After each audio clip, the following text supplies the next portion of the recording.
Tigers baseball on Fox Sports Detroit is presented by Bell Tire.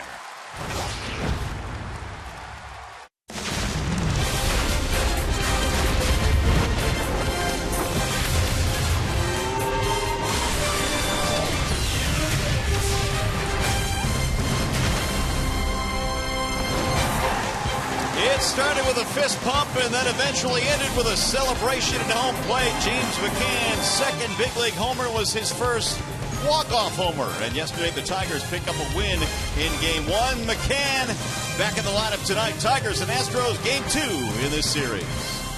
Hi again, everyone. Welcome to Tigers Baseball. Mario and Pemba, Ron Allen. Glad to have you with us here for the second game in this four-game set. And, Ron, I guess it doesn't matter how you win them. It looked like the Tigers would roll yesterday, but a win is a win. You know, this Houston Astros team, they rolled into Comerica Park. A very hot team. They had won 7 of their last 8 games, and it looked like they were going to snatch that one yesterday. But at the end of the day, the Tigers were shaking hands, and really that was all that mattered. All right, Jose Iglesias got the day off yesterday. Back in there in this ball game here tonight. What a start it's been for the Tigers' talented shortstop. You know, I love how Brad Ausmus has used Iglesias this year. He's given him a lot of days off. He wants to make sure he keeps him fresh, and boy, has he been fresh. We knew on the defensive end he would be outstanding. 9.77 fielding percentage, third among American League shortstops. But it's the batting average at .325 and the clutch knocks that he's already gotten. He's not striking out. He's on the base pass all the time. And not only that, but he's also stolen 6 bases. He only stole 2 bases a couple of years ago when the Tigers first got him. And I've always thought he had the kind of speed to steal bases. He has really solidified that defense, and there's no coincidence this team is playing much better with Jose Iglesias in that starting lineup. All right, Tigers trying to ride the momentum of yesterday's win to a win here tonight. When we come back after a short break, we'll check in with Johnny Kane. We're coming up in this one here tonight. A healthy helping of the big pasta. Simon on the hill tonight for the Tigers. They take on the Astros. Game 2 coming up next.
Tigers and Astros getting set to do battle here. Game 2 in this 4-game series. Jose Altuve getting set to settle into the batter's box tonight. And the Tigers riding the wave of emotion off a walk-off win yesterday in 11 innings. Trying to make it 2 straight against these Astros. Alfredo Simon set to go to work. Altuve in the batter's box, and here we go.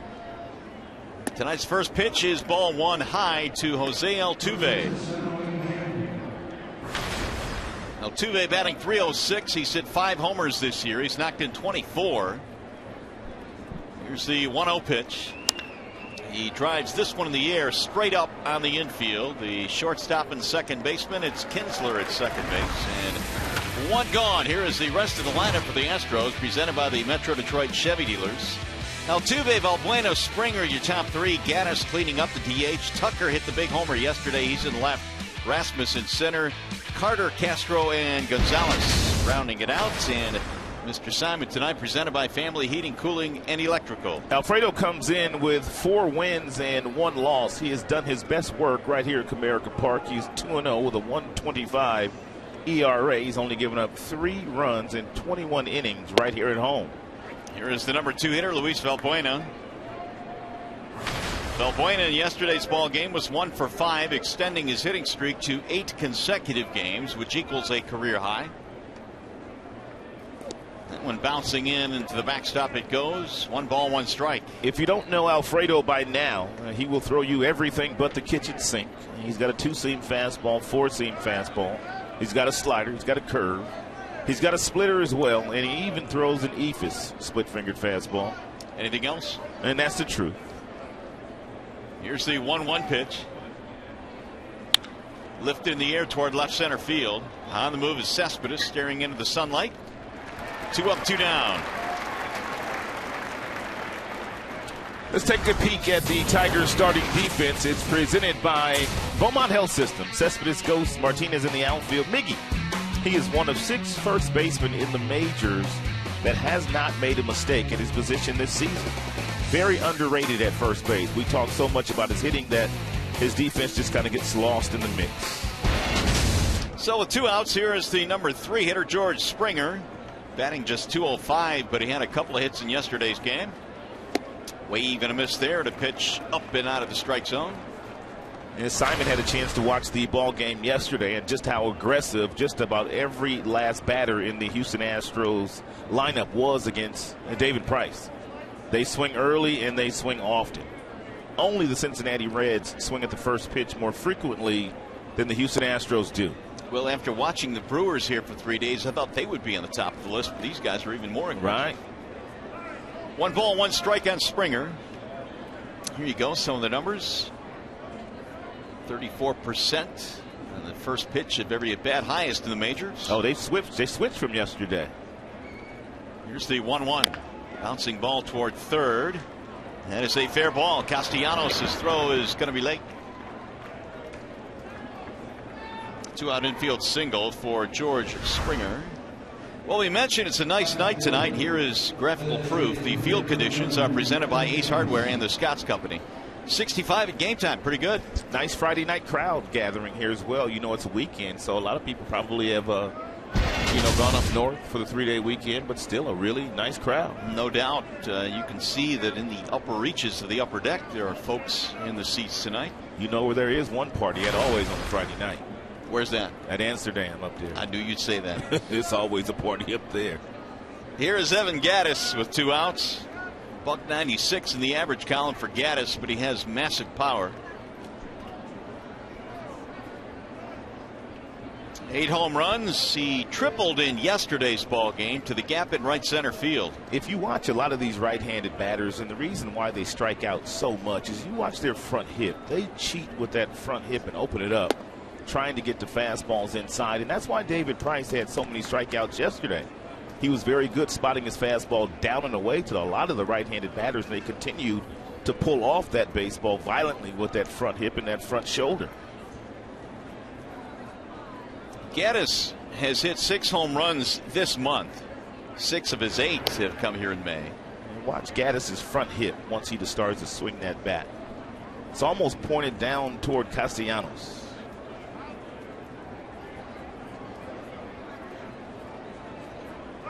The last couple of years, man, the beards have just been getting longer and longer and longer. Yeah, and there's more of them and more of them. Gaddis takes high, 2-0 the count. I know they got that dome in Houston, but that's got to be kind of hot in that sticky weather in Houston. You would think. Beard like that. But it's much more important to make a fashion statement, I think. Yeah, I guess so. It's all about how you look. That's right. Not about how you feel. Simon allowing the 2-out infield single to Springer. He's got speed at first base. Runner bluffs, and that one is outside. Run the count now to 3-0.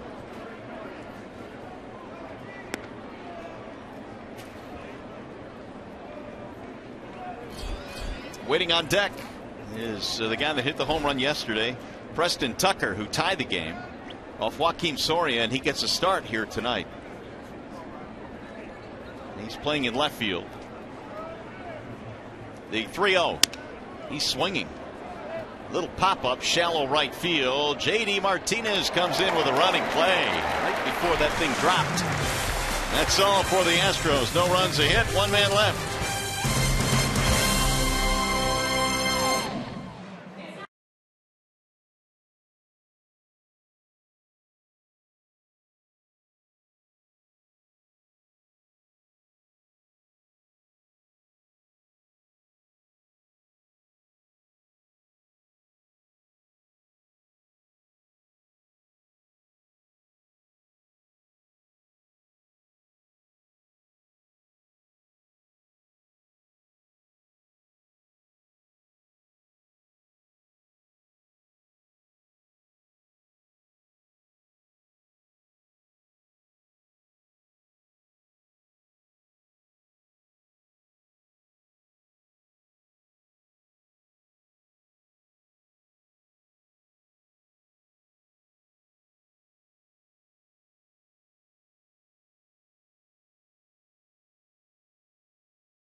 Anthony Gose getting set to lead things off for Detroit. Their starting lineup presented by the Southeast Michigan Ford dealers.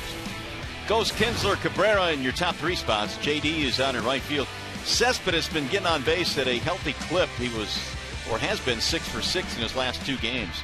Castellanos at third, bottom three. Davis DHing tonight, then McCann and Iglesias. And they are facing the right-handed offerings of Colin McHugh. McHugh is off to a nice start. He's won 5 games. He's only lost 1. He has a fastball that will top out at about 94. He's got a slider that's been getting hit around quite a bit this year. Big curveball, 12-6 breaking ball, and a changeup that he will not throw to righties, but he will throw that to a lot of the left-handers. 1 ball, no strikes on Gose as he gets it started for the Tigers. And McHugh had gotten into a pattern where he'd been using quite a few cut fastballs. And the four-seam fastball numbers have dropped drastically, but they have kind of gotten in his ear, and expect a lot more four-seam fastballs today, about 92 to 93 from McHugh. He will not use as many breaking balls tonight. Here's the 2-0. And he missed it high, and the count goes to 3 balls and no strikes. That's the last thing that McHugh wants to do is walk Anthony Gose. Tremendous base stealer.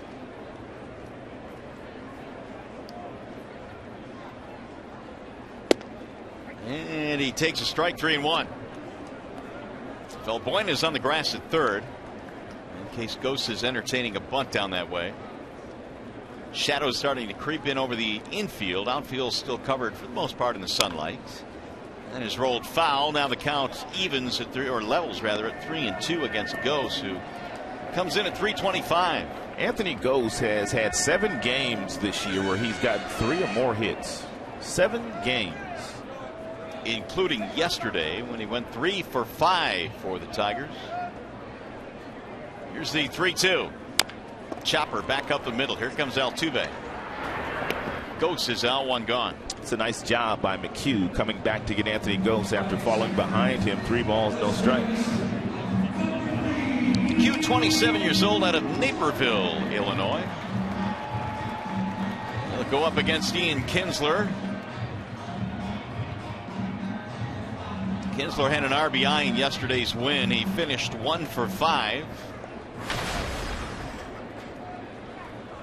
309 batting average now for Ian.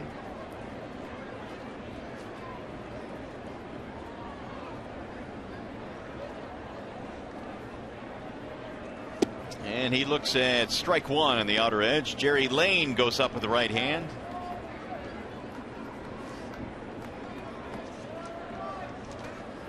Lane is our crew chief tonight. Team's not nearly overshifting Kinsler as much this year as they did last year. And the reason for that is he started to go the opposite way a lot more this year, taking that base hit the other day. And if the Astros aren't overshifting you, something's wrong. Yeah, no doubt. That's a fair ball that's fielded by Carter for out number 2. And while we have a second here, I'll set the Houston Astros defensive alignment for you. It's brought to you by Tim Hortons. Tucker, Rasmus, Springer in the outfield. 1 error last year by Rasmus.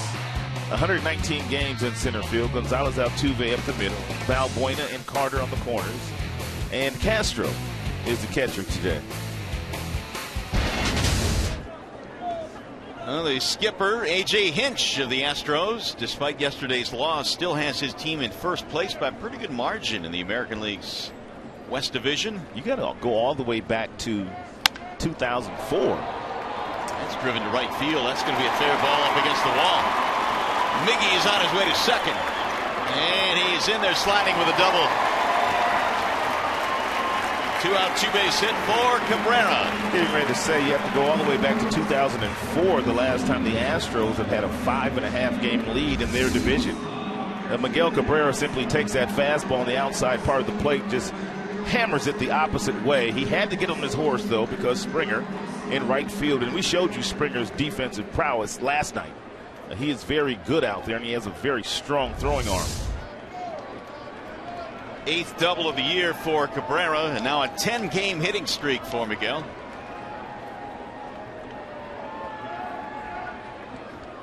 J.D. Martinez takes ball 1. His hitting streak came to an end yesterday. Had an 11-gamer going, but he finished 0 for 5. It looked like to me that J.D. was trying to do a little bit too much in last night's game against his former team. Here's the 1-0. He swung at some balls that he had not been swinging at in the previous 10 games. He was the Astros minor league player of the year back in 2010, had 3 decent seasons, and then all of a sudden the Astros decided to release him in spring camp last year, to the good fortune of the Tigers. A new lease on life for JD. The 2-0. 2-1 on Martinez. It's a 91-mile-per-hour four-seam fastball up around the letters that, and JD swung right through. There must be some deception in the delivery of McHugh, because usually in 91-mile-per-hour fastballs get hit when they're straight. Cabrera jockeying down the line from second base. That one almost, or did hit him. JD is nicked by that pitch, and that'll put 2 on. Oh, JD got nicked, what, 2 days ago, too? Yep, he is hit again here. A.J. Hinch not convinced that he was hit.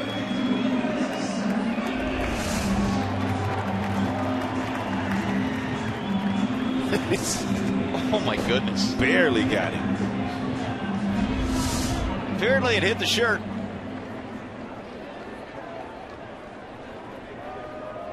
If you're going to get hit, that's the way to do it. Here is Cespedes. Early scoring chance for the Tigers. Yeah, Yoenis Cespedes has reached base safely in his last 9 plate appearances.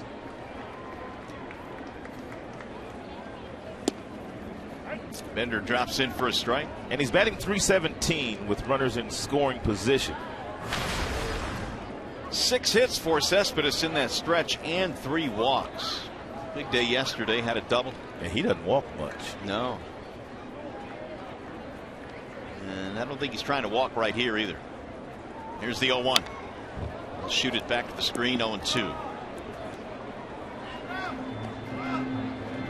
Tied for the second longest streak in the majors this year. Adrian Gonzalez of the Los Angeles Dodgers reached base safely 10 consecutive plate appearances earlier this season.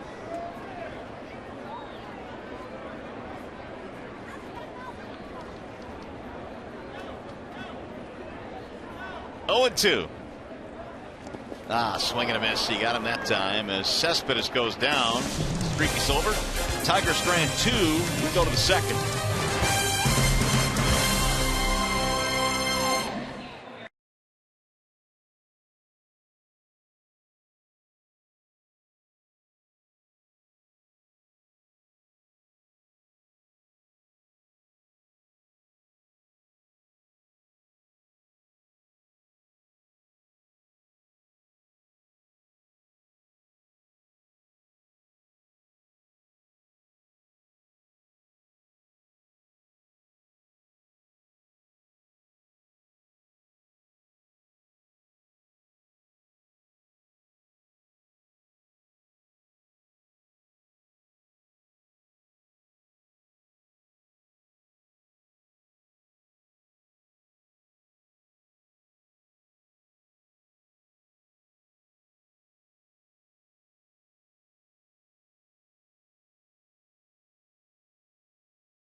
On Fox Sports Detroit is brought to you by Comerica Bank. Raise your expectations of what a bank can be when it's time. Come to Comerica.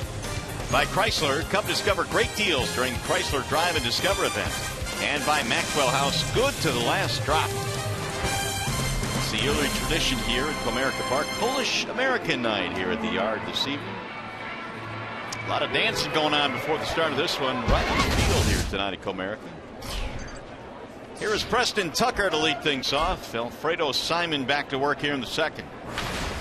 Tucker, Rasmus Carter in the Houston second inning.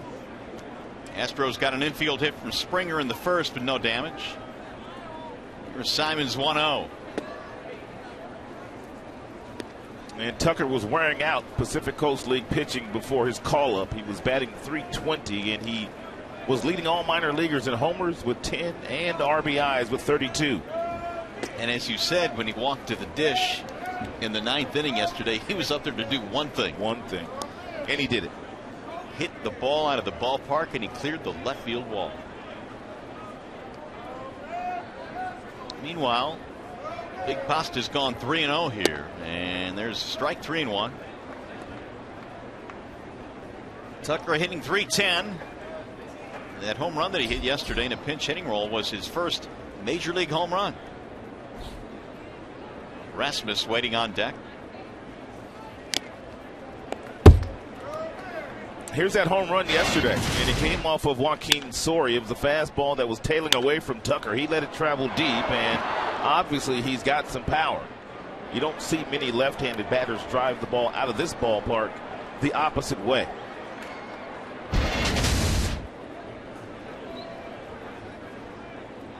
Here's the full count pitch. Alfredo throwing lots of fastballs up in the strike zone here already today. I wonder if that's by design, to see if he can get a lot of these over-aggressive swingers to offer at that pitch. So far, they have not been able to lay off of it. McCann flashing signs. 3-2 fastball coming. Fouled away. Last one at 94 from Simon. Simon stands about 6 feet 6 inches. He weighs about 265 pounds. Pretty mobile on the mound, though. He fields his position. Can hold the running game down when he's concentrating on that base run.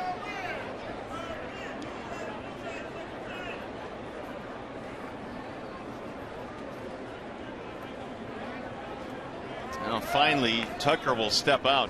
Simon this year at home has done some really good work. Rod touched on the numbers earlier. 2-0 in the home ballpark, but an ERA just a shade over 1. That one is hit straight up in the air, middle of the infield. It'll be Iglesias back to the grass a couple of steps. Tucker has retired, 1 gone. It's already pretty much the 4th out that he's recorded on the pop-up.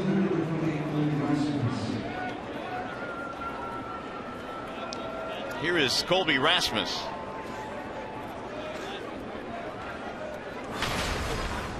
.244 average, was 1 for 5 yesterday with a 2-base hit.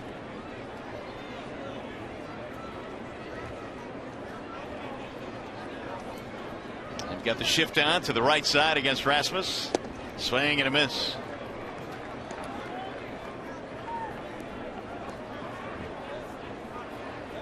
Rasmus has hit safely in his last 3. Signed as a free agent in January. Astros gave him a 1-year free agent deal. He didn't have a lot of takers out there. No. And hence the 1-year deal was gobbled up by Rasmus after stops in Toronto and St. Louis. Broke in with the Cardinals as a #1 pick, or a first-round pick, I should say. 2-1. He, along with Gaddis, they're a cleanup hitter. And both guys don't use batting gloves. It's rare. It's rare to see one guy, but 2 on one team. Very rare. Back in the day, I would venture to say that most guys didn't use them, did they? I mean, they didn't even have them back in the day. Now it's rare to see guys not wear them. Yeah, you walk by guys' lockers now, they've got 36 batting gloves in their lockers. Here's the 2-2. Another foul back out of play. I don't know if Miggy is still doing it, but whenever Miggy would take an offer, he would get rid of those batting gloves. Is that right? They would not be used again. It's good to be a big leaguer, man. You can just discard some batting gloves and you got another pair waiting for you. Give them to a young kid or somebody. Make somebody's day. Simon finally dispatches Colby Rasmus. A strikeout, his first of the game. 2 outs. It's a split-fingered fastball thrown in a beautiful area at the bottom of the zone. It stays on the fastball plane until about the last 5 feet, and then once Rasmus started his swing, that ball just started to tumble. 2 gone for Chris Carter, who was batting 5th in yesterday's game, batting 7th in this contest tonight. 7 home runs for Carter. Fouled off the mask of McCann, 0-1. Carter on pace to have yet another big season in terms of homers, but he's on pace to strike out a lot again this year.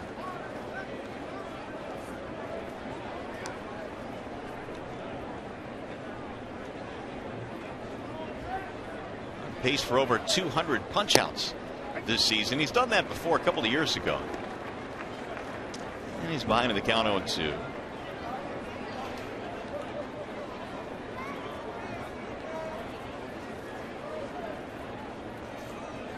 Now Simon with the 0-2 pitch. Bouncing in. Well, you talk about not liking to hit in this ballpark. How about Carter? .355 career versus Detroit. And really any park that he's faced him in. But here are some of those strikeout numbers. On pace for 219, which is going to come close to the record. We just saw Mark Reynolds. He was playing for the St. Louis Cardinals. Both guys have tremendous power. And strikeouts and power pretty much go hand in hand.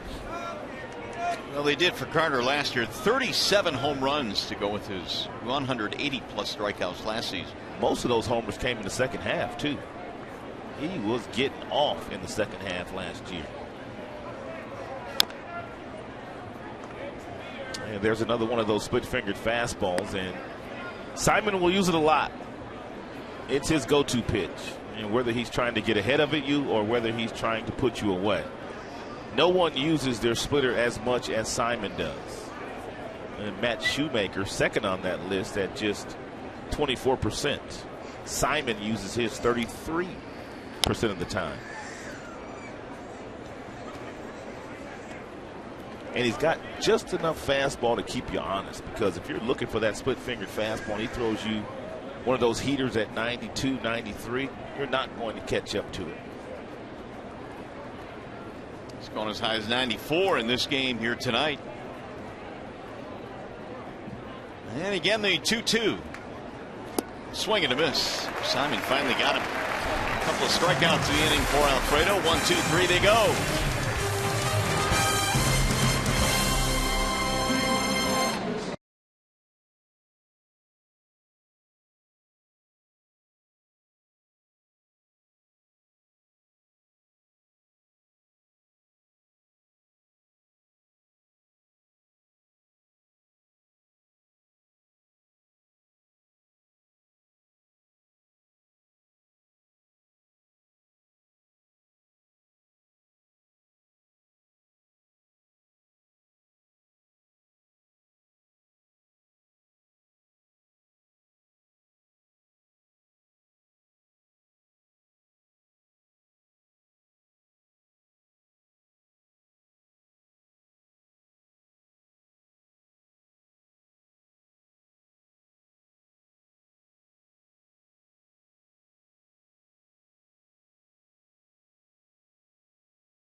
Tigers have Nick Castellanos leading it off in this one.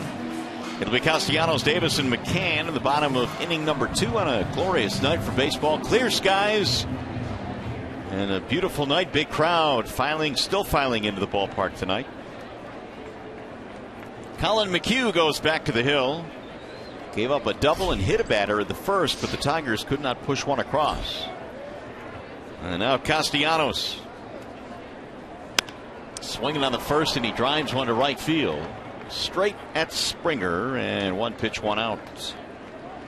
By the way, stay tuned to Tigers Live following the game. We'll select the Tigers Fox Sports Detroit Player of the Game, presented by the 2 for $5 mix or match filet of fish and 10-piece McNuggets. So who is your player of the game? Well, stick around. After the game, we'll select ours. Here's Rajay Davis. DHing tonight.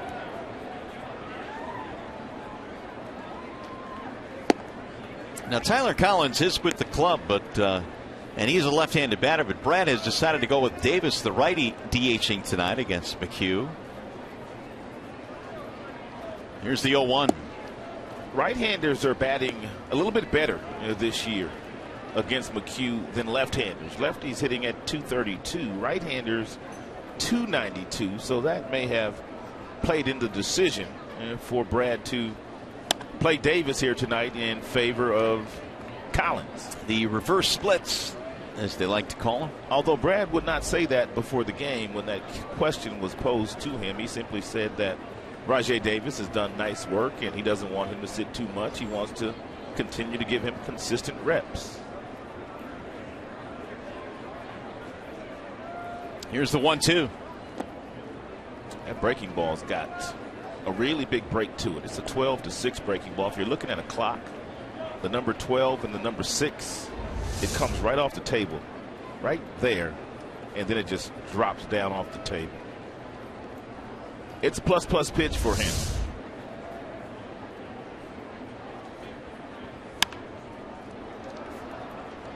Well, McHugh and Dallas Keuchel have combined to go 11-1 this year. That is the most wins by any starting duo in the American League. Keuchel's been outstanding. He's been undefeated. And the team's is 15-2 when those two guys start. So pretty good. Yeah, done nice work. You can go back a little further on McHugh. He's been getting busy for the last year and a half, about 6 months. That's going to be fair down the first base line, just out of the reach of the glove of Chris Carter. It's a base hit.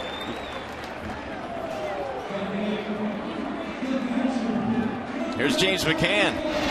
Hit a second career home run yesterday. Got a changeup from Sit and hit it into the Tigers bullpen for a walk-off win.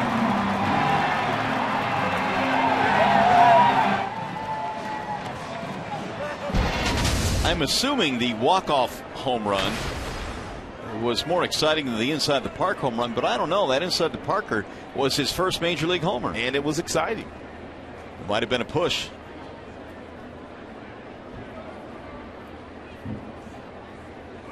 Ball one missing outside to McCann.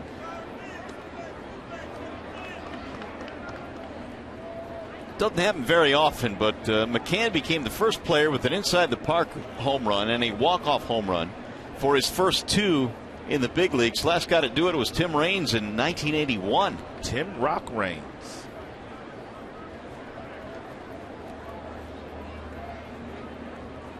The 1-0.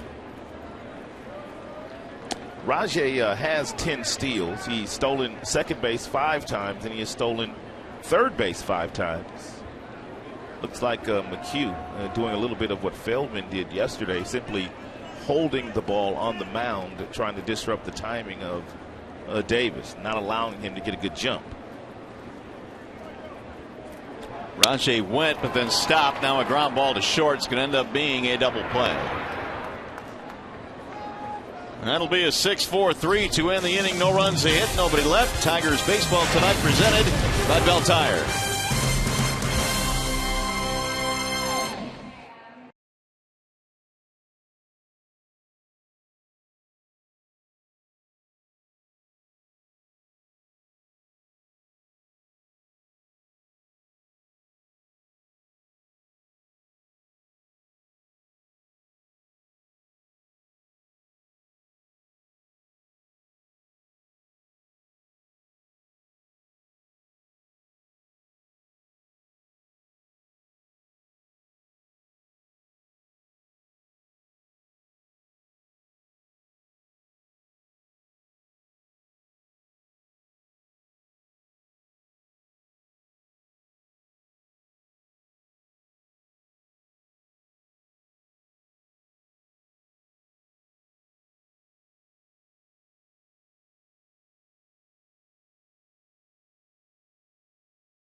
It is game 2 featuring the Tigers and the Astros in this 4-game set on a gorgeous night here in the Motor City. Big crowd.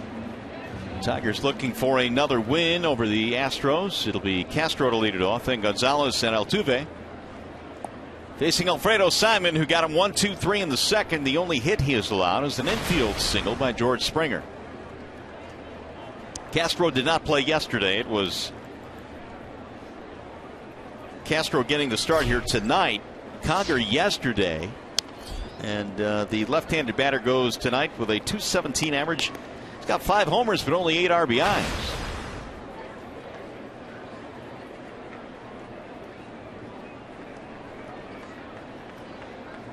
Simon ready with the 0-1. And he missed it outside. 1 ball, 1 strike. They are playing Castro to hit the ball to the right side of the infield.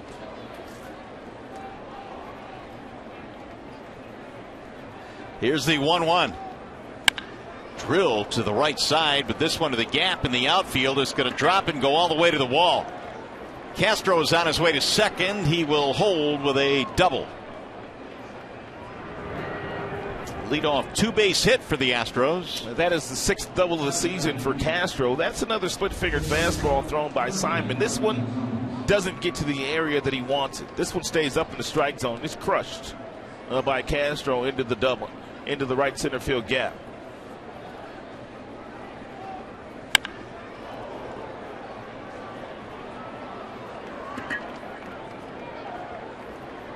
A scoring chance here in the third for Houston. Now the number 9 hitter, Marwin Gonzalez. Did not start yesterday, but came on later in the game. And Gonzalez has a job to do here with a runner on second, nobody out. He at least has to advance him over to third base or drive him in if he's fortunate enough to do that. Fouled straight back.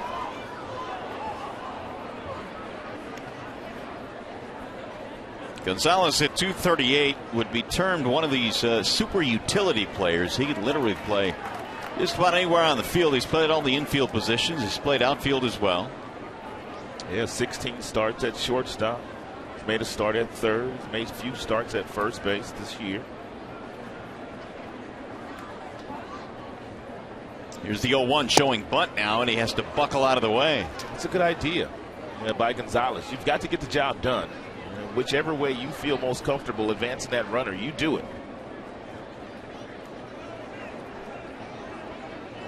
They want to get that runner to third with Altuve waiting on deck. The leadoff double by Jason Castro.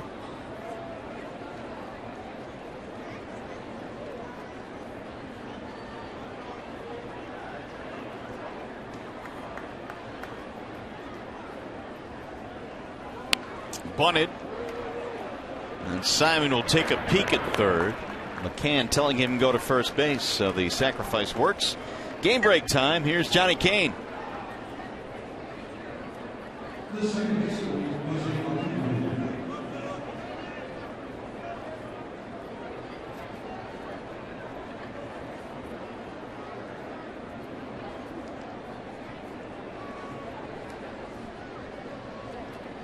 All right, Johnny, thanks. Those Indians coming in 9 games back at 17-23 in the Central. Playing their in-state rivals tonight. Here's Altuve now with the runner at third. Infield coming in a couple of steps. Altuve has been pretty good in these situations this year. He's gotten that runner in from third 4 or 5 times. Less than 2 outs. He's been battling it, though. He's only 3 for his last 26 and 2 runs scored in his last 6 ball games. Yeah, that is very un-Altuve-ish. There's the average 52%. Runner has scored 4 out of the 5 times for Altuve. They really haven't found a legitimate leadoff hitter. They feel like Altuve is better suited for that number 2 spot. He doesn't walk a lot, and he puts the ball in play quite often. Simon ready with the 0-1. Line drive caught by the second baseman Kinsler. And the runner has to hold. He hit it hard, but Kinsler able to make the play. 2 gone. Kinsler didn't really have to move.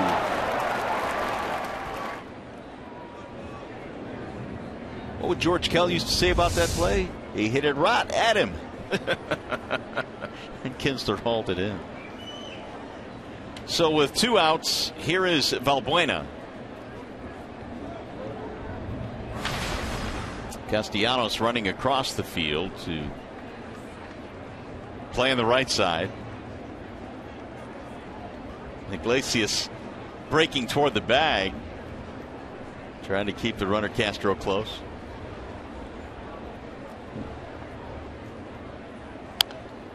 Lifted back out of play. By the way, with Valbuena up there, it brings us to our Bernstein advantage, the pitcher-batter matchup. These are updated numbers. The advantage belongs to Alfredo Simon, as Valbuena is just 3 for 14 against him.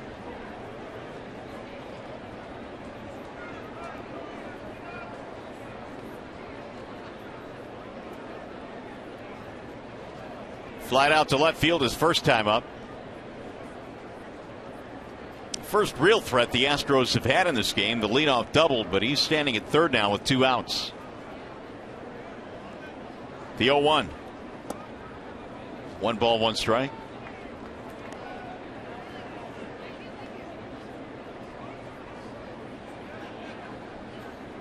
Valbuena coming over from the Cubs. He leads the American League at third baseman, all of them in home runs, with a total of 10 this year, but only 16 RBIs with 10 home runs. Now it's 1-2. Really wasn't much room for Valbuena in Chicago. Of course, they had Chris Bryant coming, who is now in the big leagues, and so they decided that Valbuena was expendable, and the Astros picked him up. Yeah, that Bryant kid, he's going to win the Rookie of the Year in the National League. He's pretty good. Yeah, he's a really good player. 6'6", too, with a lot of power. 2-2. Tigers will see those Cubbies this year. They'll play them 2 games in Chicago, and then Chicago will come to Comerica Park as well this year for 2 games. It's a talented group, Chicago Cubs, led by their new manager, Joe Madden.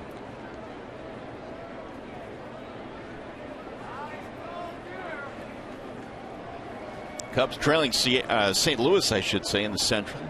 Just a few games. Little chopper to the second baseman. Kinsler bobbles it, and he doesn't have time to pick it up, and the run will score. You can see it coming.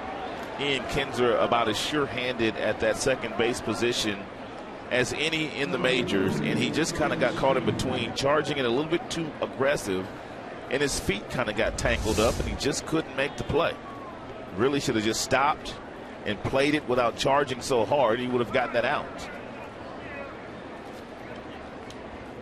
The Astros are 18-2 this year when they score first, so scoring first is vital for their team's success.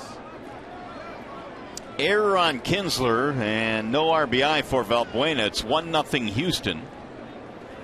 Here is Springer.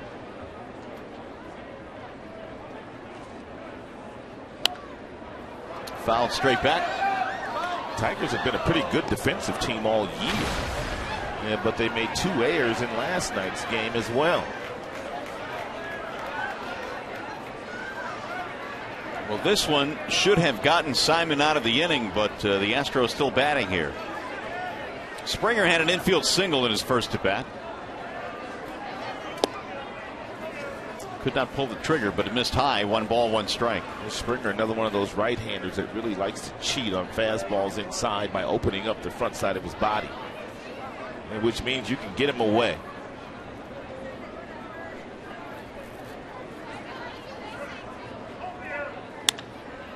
In the air to center. Goes on the move. Now he's sprinting, and it's over his head. This will get a run in, it appears. Valbuena rounding third. They'll send him home, and he will score. It's a double for Springer to dead center over the head of Anthony Gose. Yeah, the error by Ian Kinsler, very costly. 16th RBI for Springer, and now 2-0 Houston. It's a cut fastball that's on the outside part of the plate that Springer's able to reach, and Gose plays awfully shallow in center. The ball hit right over his head. He couldn't run it down.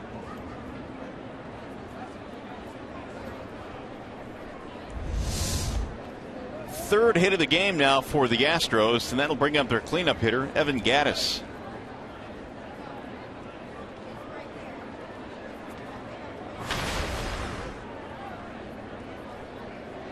Gattis 0 for 1. Fly to the right fielder in his first at bat. Strike one on Gaddis.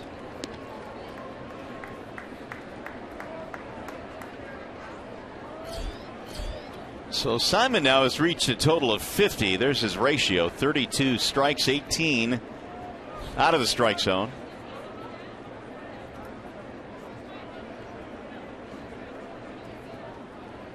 Gaddis takes up and in. The count evens 1-1.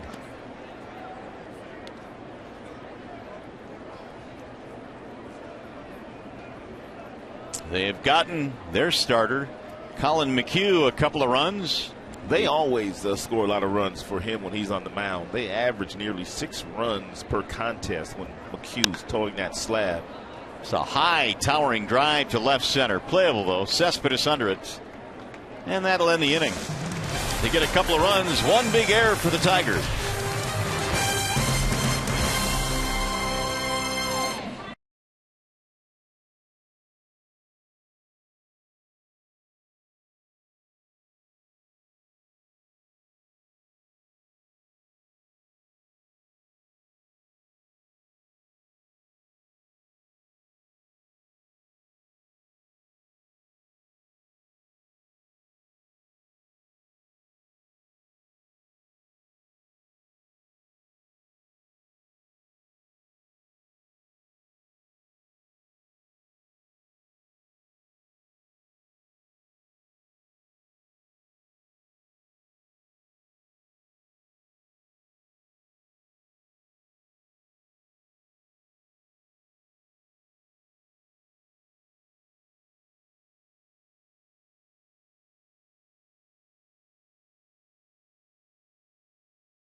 Well, the Tigers have some work to do now. 2-0 is our score. The Astros have taken the lead. Colin McHugh goes back to the hill.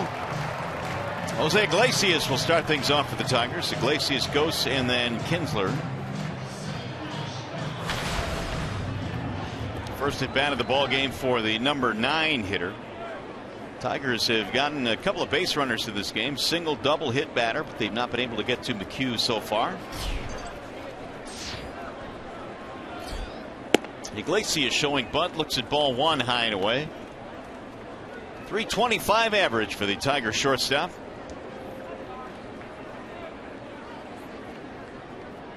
Now the 1-0. Ripped down the left field line, but foul.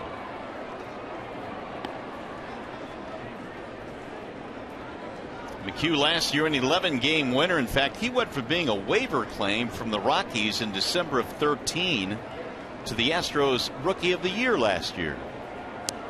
That's bunted foul, 1-2. Putting together an 11-9 record, but really more than that, a 2.73 earned run average. Pretty good rookie numbers. A lot of curveballs when he gets ahead of you with 2 strikes, and it's a good one. Pulled foul. And there it was. Iglesias able to get a piece of it.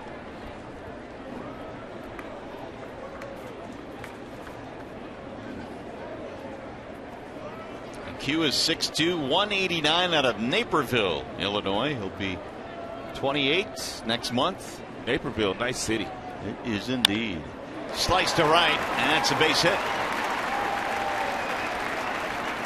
Leadoff single for the Tigers here in the third. Time now for our T-Mobile Game Changer. ERA among American League right-handers since 2014. You've got some heavyweights on that list. You got Hernandez, you got Garrett Richards, Corey Kluber, and who? Colin McHugh is on that list. Right behind Sonny Gray. Would not have known that. Here's Ghost. He bounced out his first time up. Drags a bunt down the first base line. Going to be trouble. No chance. Bunt single. Anthony Ghost.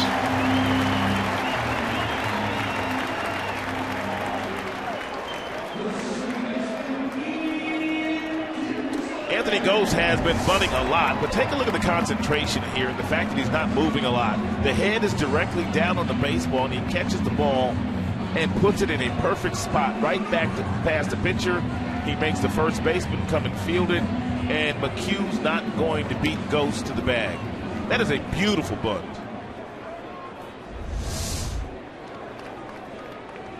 He is playing the game with so much confidence right now. And you just expect and wait for that dip, but we haven't seen it. He's just been so consistent. Well, Ian Kinsler, he could bunt too. You wonder if they want to and try to get another runner in scoring position that way. They've already hit into 4 double plays in this series. Breaking ball, strike, 0-1. But I guess the flip side of that is if you vacate first base, A.J. Hinch, they might just walk Big even though they have a 2-run lead. You never know.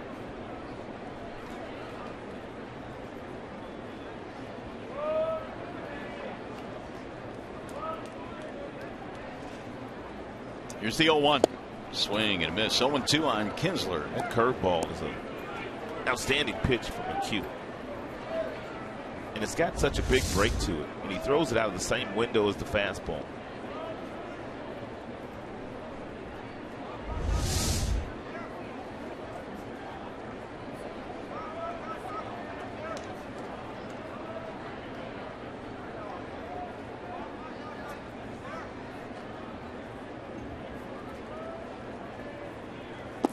He spins up another one, but it missed outside, and Kinsler able to lay off. That bunt single by Ghost was the Tigers' 4th hit of this game.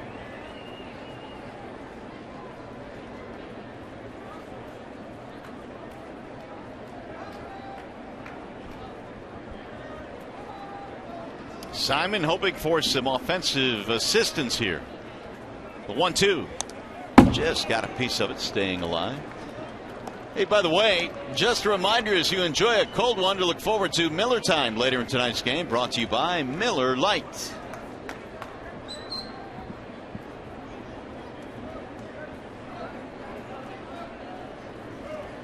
Cabrera waiting on deck. Leadoff singles by Iglesias and Ghost here in the 3rd.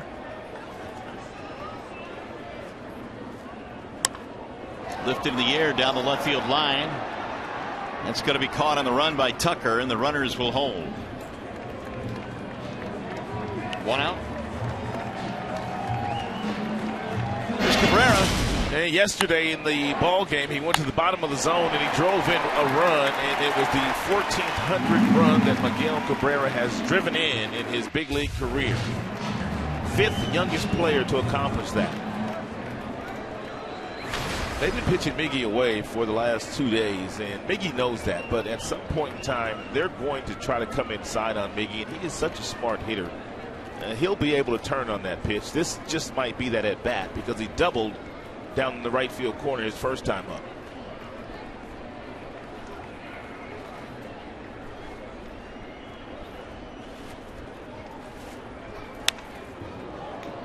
Oh, 1 on Cabrera. Little cut fastball at 87 miles an hour that Miggy fouled off, but he had an outstanding swing at. A.J. Hinch was talking about Miggy today. I went to his office to say hello to him, and he said, you know what? I'll overshift Miguel Cabrera all day, every day if he'll hit that ball to right field on the ground. He says, when he hits a single, I'm high-fiving my coaches. So they want him to beat the shift. They want him to beat the shift with a single the other way.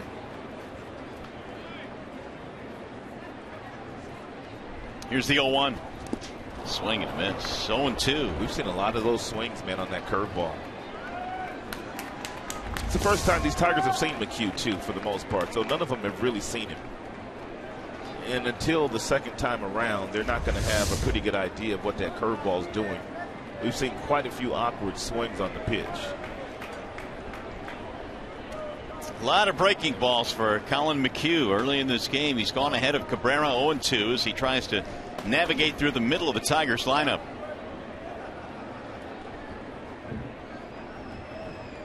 The thing about Miggy, though, you show him that curveball one time, and then you try to come back and get him out with that same pitch, and usually you don't have a lot of success doing so.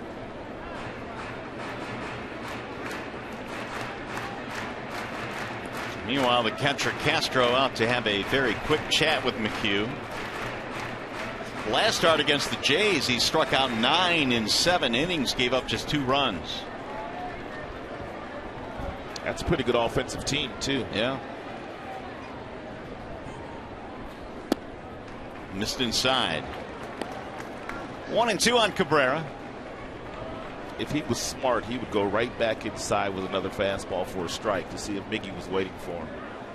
Anything that he throws Miguel away, if he gets too much plate with it, Miggy's going to hit it hard somewhere.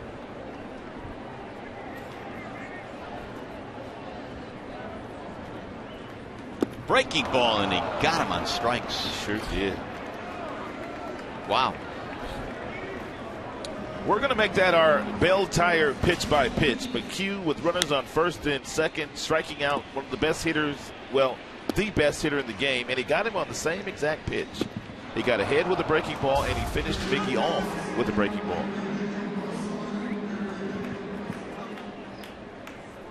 Well, the Tigers now have J.D. Martinez up there with 2 on, 2 out.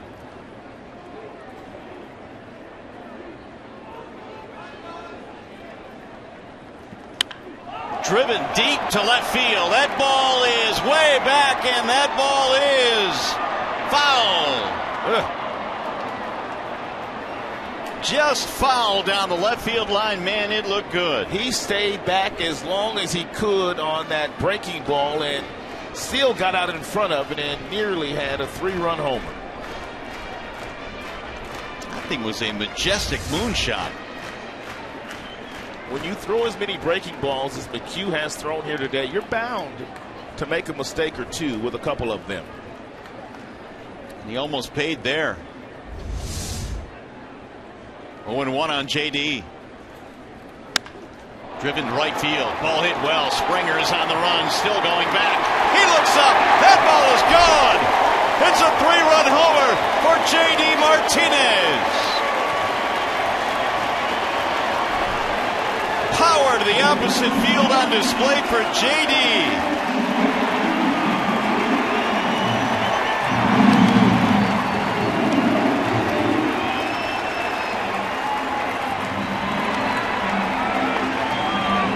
That has to feel awfully good for J.D. Martinez homering against his former team on a 91-mile-per-hour fastball right down the middle.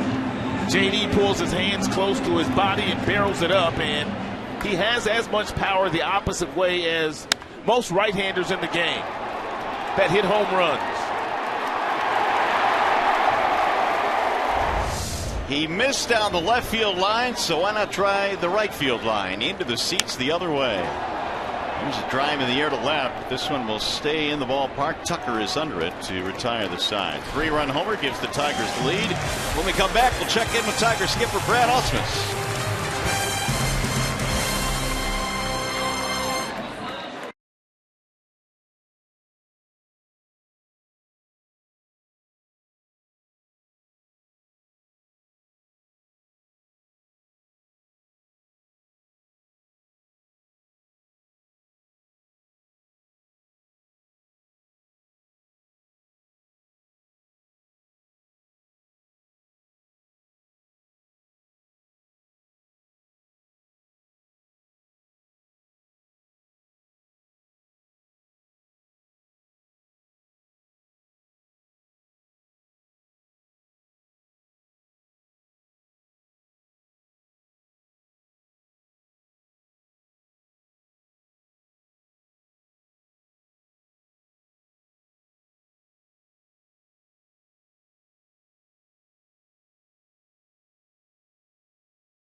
couple of moments ago, had a chance to catch up with Brad Ausmus, and I asked him about that 3-run homer from J.D. Martinez.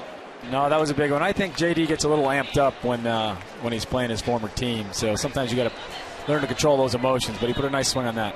Brad, for you, has it been Anthony Gose or Jose Iglesias that has been the most impressive to you? Both guys, I mean, simply getting it done on both sides of the ball and running the bases very aggressively.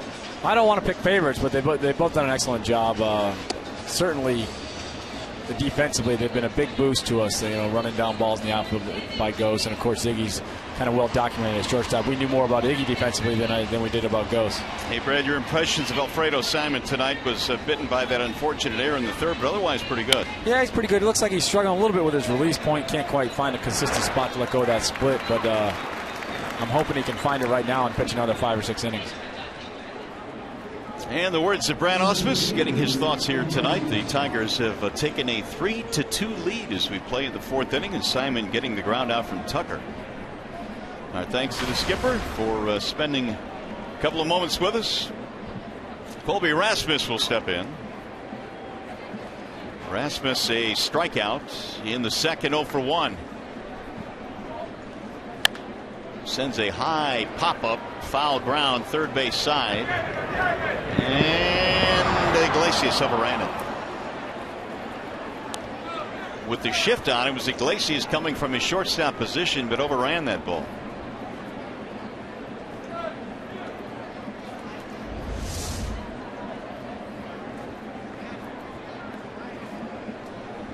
He overran it by a lot. Yeah.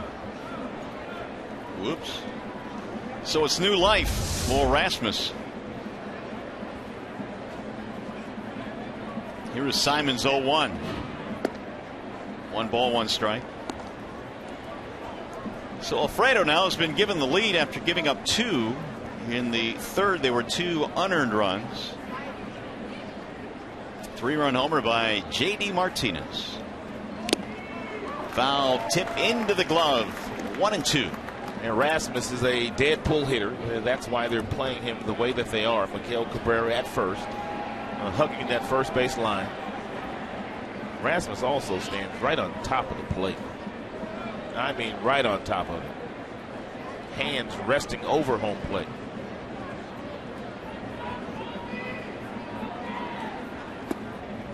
Two balls, 2 strikes. Colby Rasmus. Chris Carter will be next.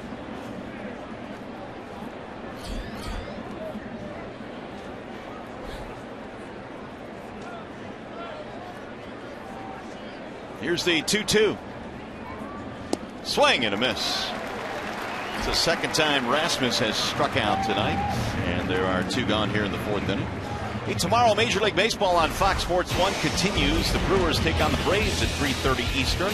Then at 7 p.m. Eastern, it's the return of Baseball Night in America on Fox as the Cardinals and Royals renew their in-state rivalry. Coverage begins at 3:30 Eastern on your home for baseball every Saturday, Fox and Fox Sports 1. Another good splitter here to get the second strikeout of the evening of Colby Rasmus. Rasmus has struck out 48 times already this year. That's a lot. Meanwhile, Chris Carter has struck out a bunch too, 57 times. He leads their team in strikeouts, and they also have Springer, who has struck out 44 times. They have 3 guys in their everyday lineup that are in the top 10 in strikeouts.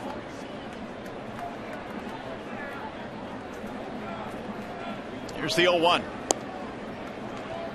And most guys batting 159 about this time of the season, they probably would be sitting on the bench. But A.J. Hinch, he's going to stick with Carter. Carter was not performing all that well last year, the first half of the year. And then he caught fire. And so they know exactly what he could do. Yeah, he caught fire to the tune last year of 37 home runs. Since 2013, he has hit 73 homers. Strikeouts extremely high, though, as you can see by that graphic. Checked it. Did he go? Yes, sir. Down goes Carter. A couple of strikeouts for Big Pasta. And we'll go to the bottom of the 4th.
Drive. I see that. FS Detroit has the best broadcast. There's me, there's you, there's Simo in the middle. That's everybody. Keely's on there. That's everybody. Well, thank you very much. We appreciate you watching. Well, the Tigers have a lead up 3-2 as we go to the bottom of the fourth. Colin McHugh back at the hill. Tigers have Nick Castellanos leading it off. In there, strike one on Nick. Davis and then McCann in the Tiger fourth. Breeze starting to pick up a little bit, chilling down here at the ballpark. Temperature now 57, but still very nice. Swing and a miss. And McHugh is 11 of 15 in first pitch strikes thrown tonight against Tigers batters, which is pretty good.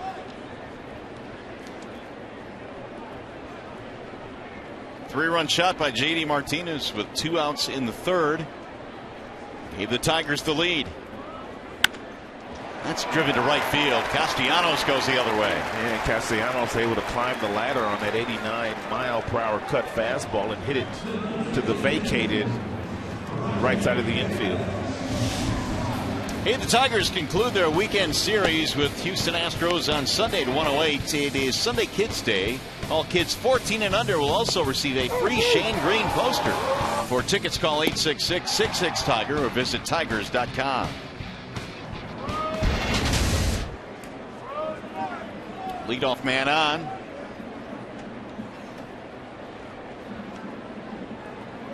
Rajay looks at ball one. Single in the second for Davis, but then he raced on a McCann double play, and the Tigers have now grounded into 45 double plays this year. 4 in the last couple days. Yeah. But, that's the most in the American League. They had 2 of them yesterday.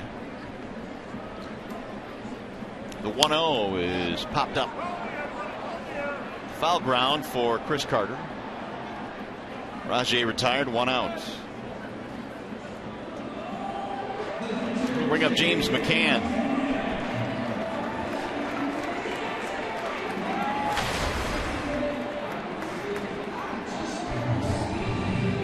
Oh for 1 with that double play ball back in the second.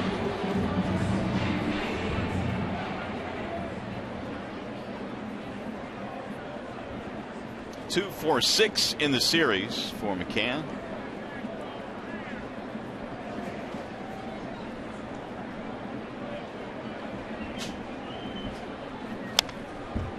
Oh and 1. Well, McCann's gotten some headlines recently for, of course, the walk-off home run yesterday. He's been pretty good offensively. The batting average at a solid .286, but he has also thrown out 7 runners trying to steal this year. Has shown a very strong throwing arm, and maybe more importantly, an ability to catch his pitching staff and handle that staff with ease. Ooh, look at that. 0-2. Can't let it fly. Came up empty.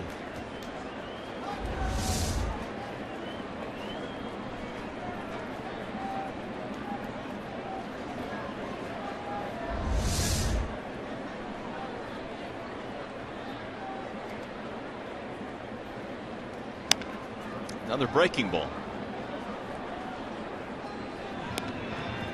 We were told that McHugh would be throwing more fastballs here today against Tigers batters, but that really hasn't been the case. And not at least through the first 3. 57% off speed, 43% fastball so far tonight.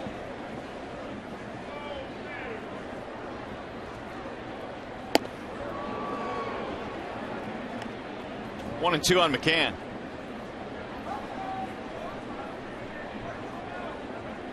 If you're McCann, you have a pretty good idea that curveball's coming, but you just can't look for it. You can't sit on it.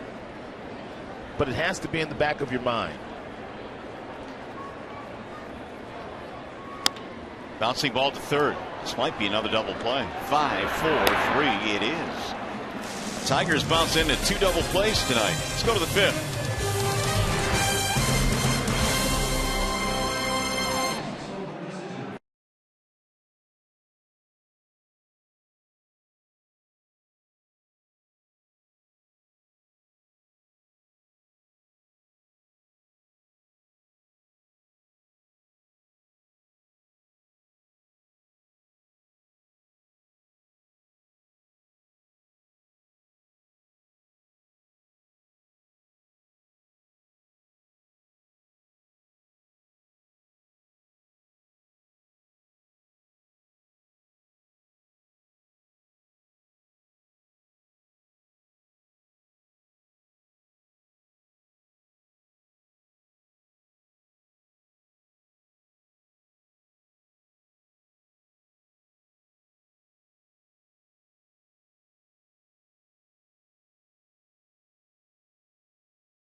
Bernstein Law Firm, official legal services sponsor of Fox Sports Detroit.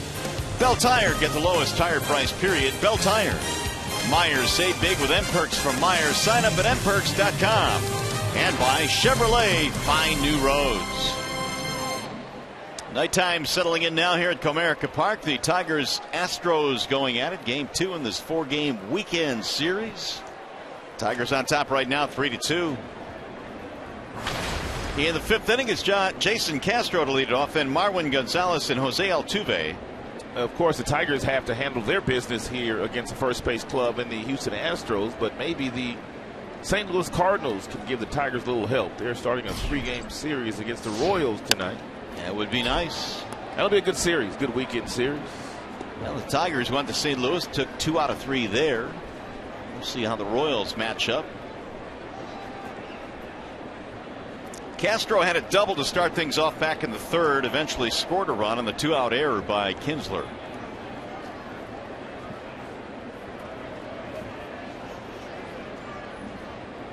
Here's the 0-1. High towering drive to left field. Cespedes going back. Edge of the warning track. 1 gone. Hey, you know what's coming up?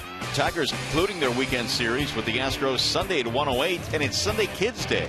All kids 14 and under can run the bases after the game. For tickets, call 866-66-TIGER or check it out online, tigers.com. That is a huge thrill for the youngsters that attend baseball games on Sunday. They get the face painted, and then after the game to get on the big league field and run the bases. Pretty cool.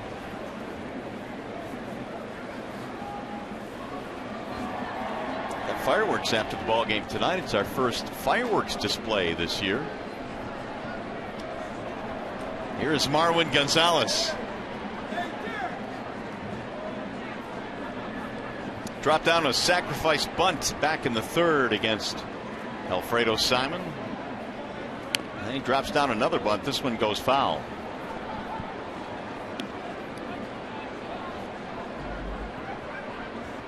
Eight doubles this year for Marwin, 2nd highest total on their team. A couple of home runs. In fact, for Gonzalez, 10 of his 20 hits have been for extra bases.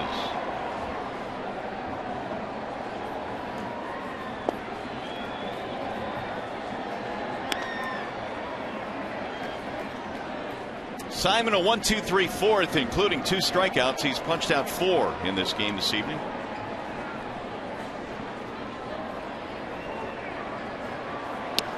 Ball high, 2-1. Alfredo made his 2nd straight quality start despite losing to St. Louis last weekend. Picking up 2 runs in 6 1/3 in that game.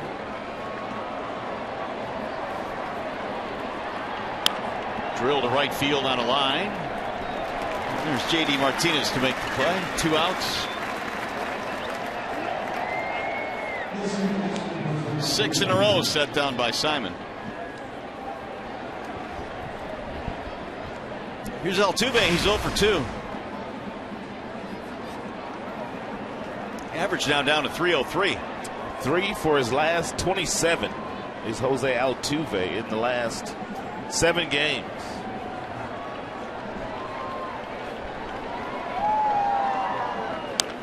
And he swings to the first pitch and pops it up.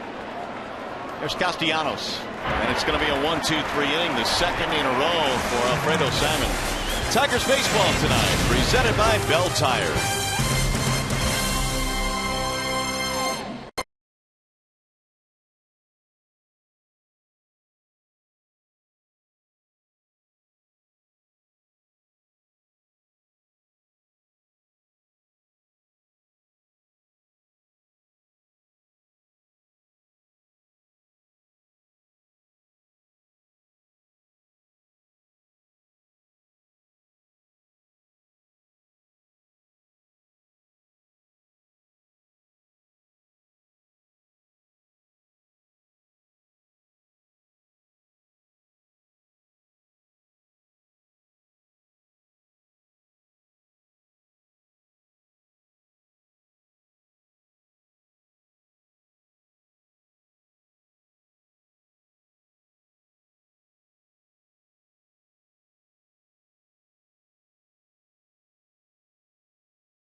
3-2, Tigers have the lead as we go to the bottom of the 5th inning tonight at Comerica Park.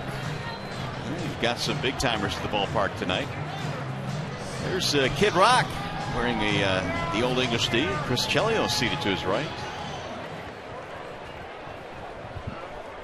Enjoying Tigers baseball.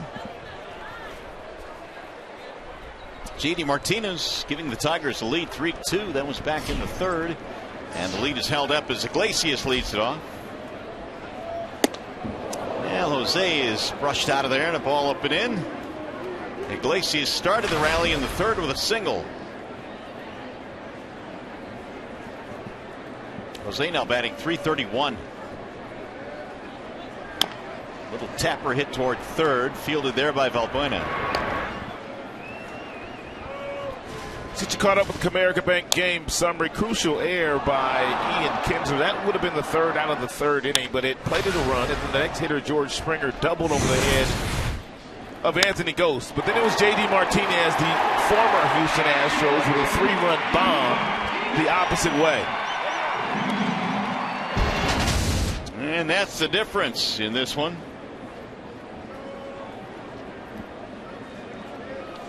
Ghost had a bunt single in his last at bat. Anthony was struggling a bit going into yesterday's series opener. He was 1 for 17. Then he posted 3 hits yesterday. Another one here tonight.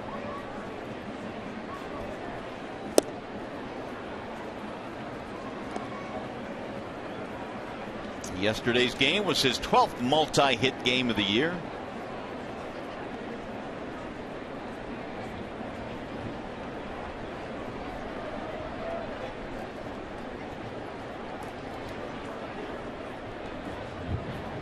Here's the 1-1. A little bit outside. 2 balls, 1 strike on Ghost.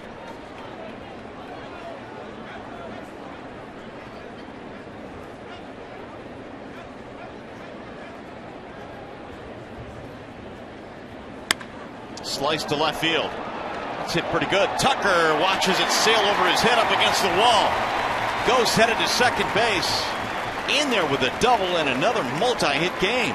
Tucker in left field was playing Anthony Ghost awfully shallow, just as Rasmus was and also Springer at their respective outfield positions, and he gets himself a cutter. That's a cut fastball, stays with it, and whistles it over the head of the left fielder, Tucker, for a double. We'll see if the Tigers now can get Ghost in. A double to go with his bunt single.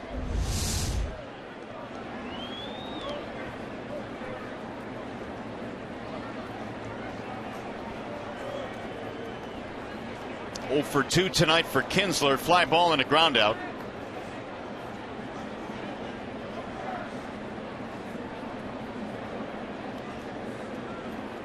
Anthony Ghost has 7 steals already this year. He's been caught a couple of times.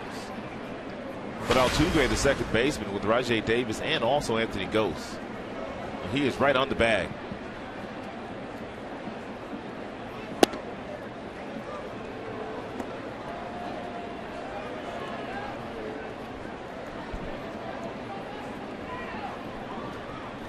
Kinsler has done very well in 64 career games against Houston pitching. .335 average with 12 homers.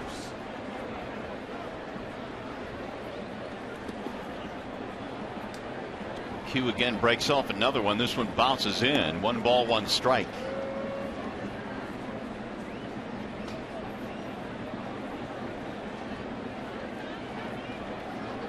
Hugh last year led all major league rookies with an ERA of 2.73 and also had the lowest opponent's batting average against at only .208.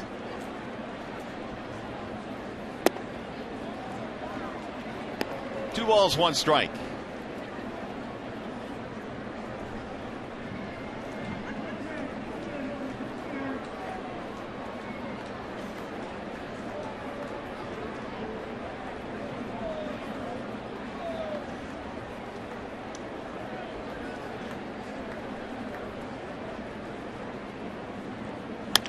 Bouncer back up the middle.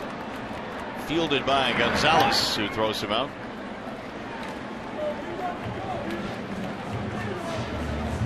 Well, the only way to get a 1945 replica road jersey is to visit tigers.com/jersey and buy a special package to see the Tigers battle the Cubs June 9th through the 10th. Exclusive packages are available only at tigers.com/1945jersey. There you go. 2 down now with Ghosts at third base and a chance for Miguel Cabrera.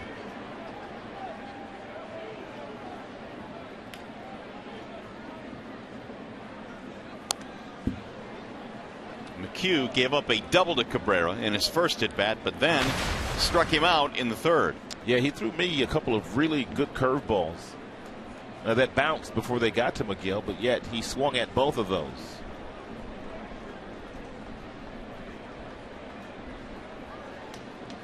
Infield straight up against Cabrera, but the outfield is shaded quite a bit to right. Now it's 0-2 on Miguel.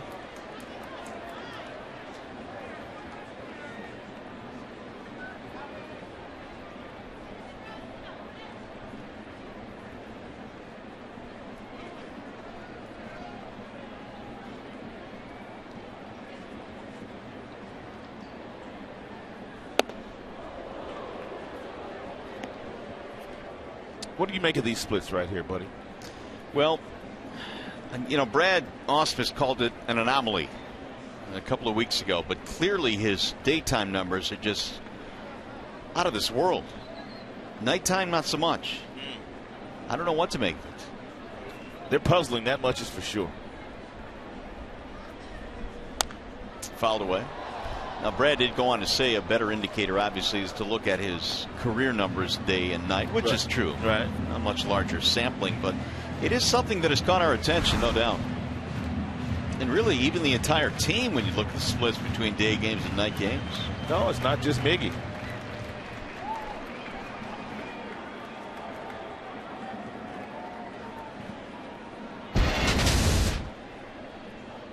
And the 1-2. Bouncing ball, foul. Ghost got it started with a 1-out double. That was hit over the left fielder Tucker's head. He's standing at third with 2 outs. Here are the numbers on McHugh after 70 pitches. Ratio pretty good.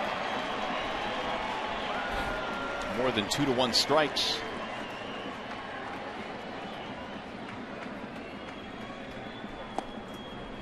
Low and in, 2 balls, 2 strikes. Tigers tonight have out hit the Astros 7-3. They lead by a run.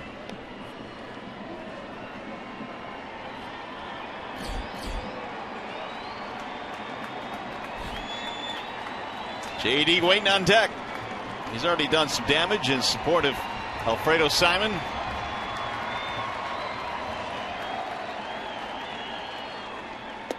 Way inside, almost hit him 3-2. McHugh has already hit J.D. Martinez tonight. Barely.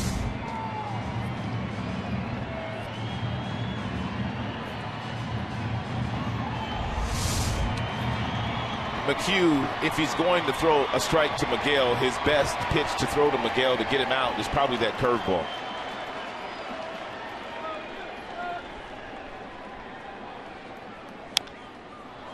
Miggy just can't stay back on it, nor can a lot of the other right-handed batters in the lineup. Can't stay back on that breaking ball.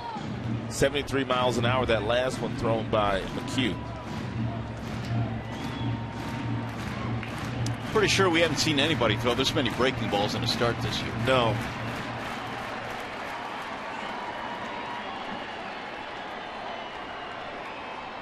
Castro flashing signs.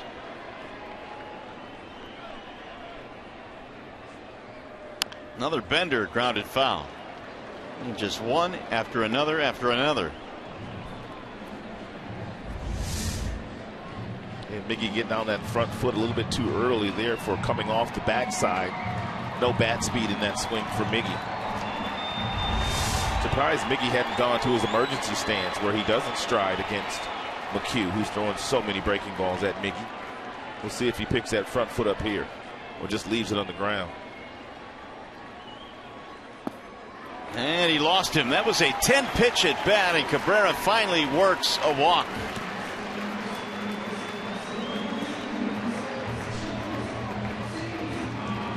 put him at first and third.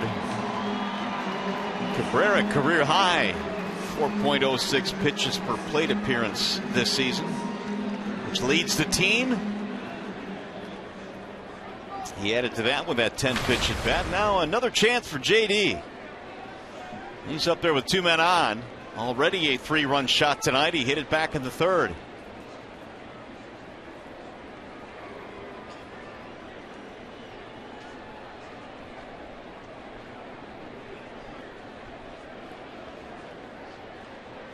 JD hit a ball just foul. That would have been a home run down the left field line before he went the other way with his 3-run shot. And he looks at a breaking ball strike, 0-1. Here's a Nissan drive of the game. That was back in the third inning. Opposite field home run for JD Martinez.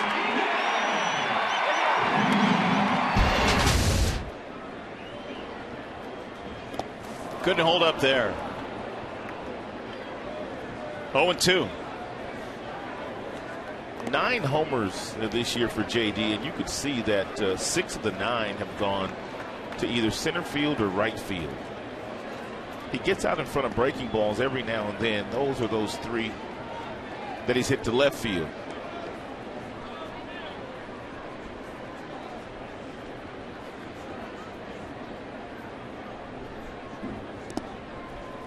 There goes Cabrera on his way to second. Throw. Here comes the runner home. Throw back. He is out at home plate. They have called go south, but I'm sure we'll take a look at this. Tigers tried to steal a run there. Ghost initially called out by Jerry Lane. Here's the tag.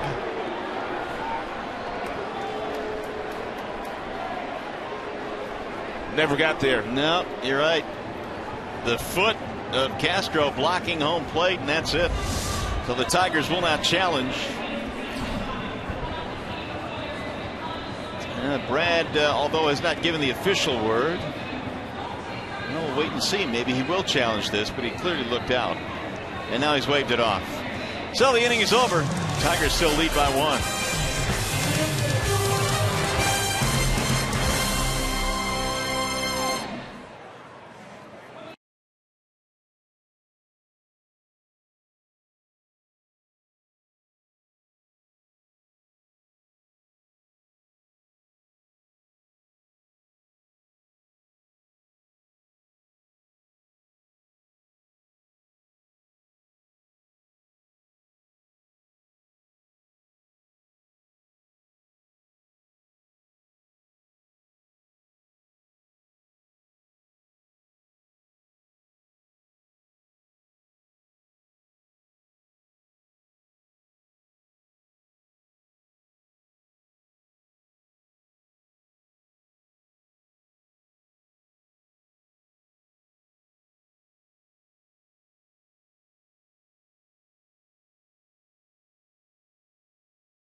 To get the ball and throw from Castro, and was able to throw out Anthony Ghost. It's a nice job by Altuve coming to get that baseball. Good call by Jerry Lane too. You can see the foot blocking home plate. Tag is made, and Ghost is out. So here come the Astros now as we go to the 6th inning. Simon back at the hill, and he misses way outside to Luis Valbuena.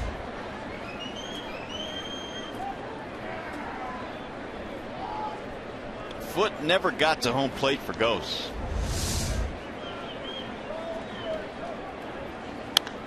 Popped up. third base side. Simon coming over, but he's called off. Iglesias, one gone. It's a pop to the shortstop on your score sheet.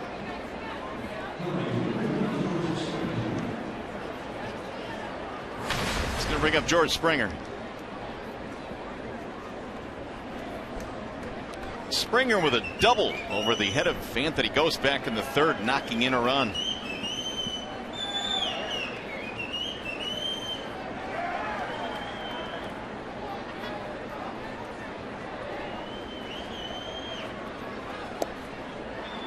Strike one on Springer.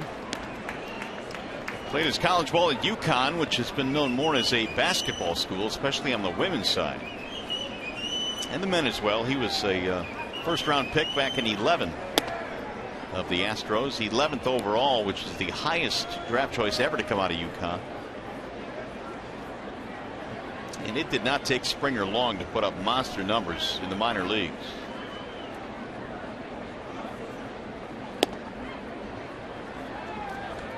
One and two on George. A pretty good stretch now for Simon. Retired 8 straight.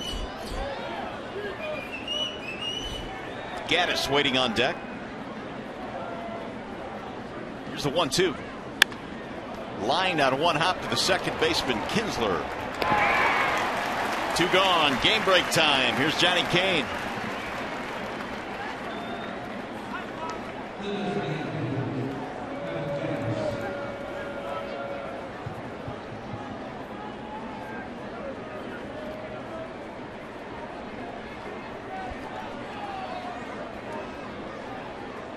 All right, Johnny, thanks. Here the Tigers lead 3-2, and we've talked a lot about how Kendrys Morales has added to that Royals lineup. Switch hitter with power, hitting right in the middle of that batting order.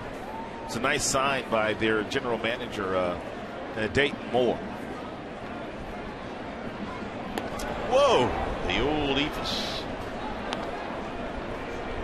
He threw it so slow it didn't even register. Look at this thing.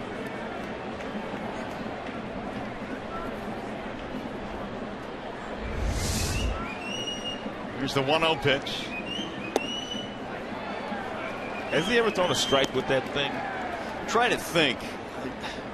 He may have. I don't know that anybody has swung at that pitch, have they? I think Torrey might have swung at it once.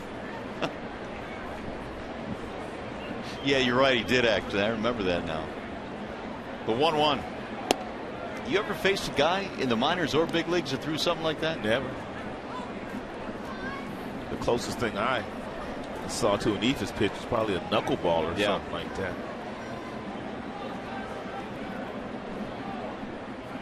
Gaddis, a couple of fly balls, one to right, one to left. Here's the 2-1.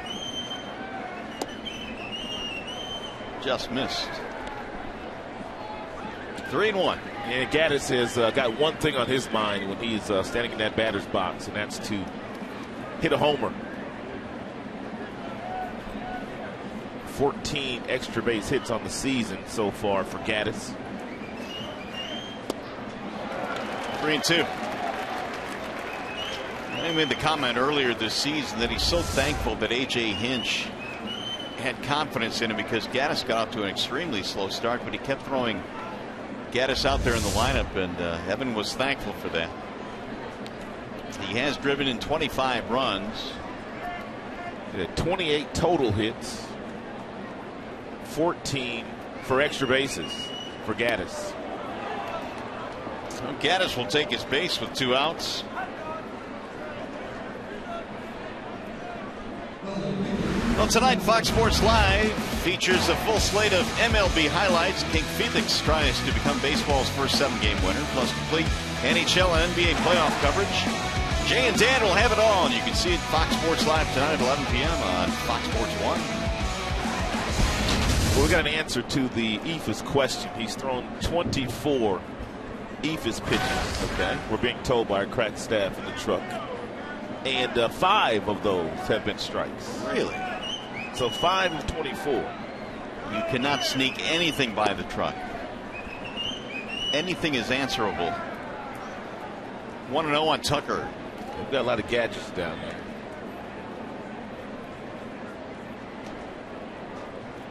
Pop-up ground out for Preston Tucker.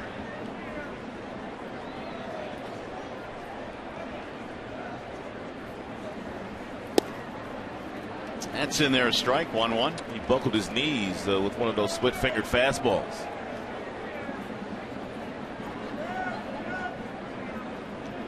Tucker's brother Kyle is also a really good baseball player. Is probably going to be drafted this year in the June draft of 2015. Draft is right around the corner. And it is. Bouncing ball, and it's going to be hit right into the shift. Castellanos throws him out from right field. No runs, a walk, one left. Here comes the bottom of the sixth.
Martinez will be starting things off for the Tigers. And back in the third inning, J.D. Martinez connected for his 9th home run of the year, the opposite way against Colin McHugh.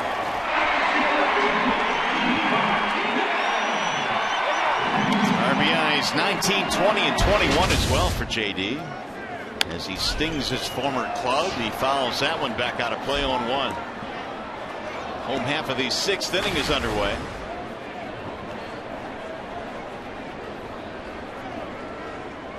Martinez, Cespedes, Castellanos in the Tigers' 6th.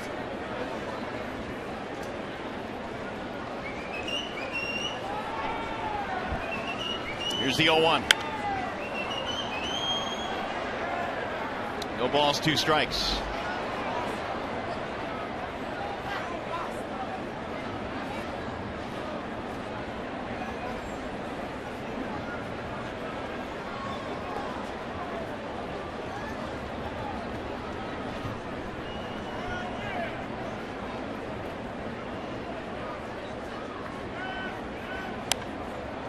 Popped up.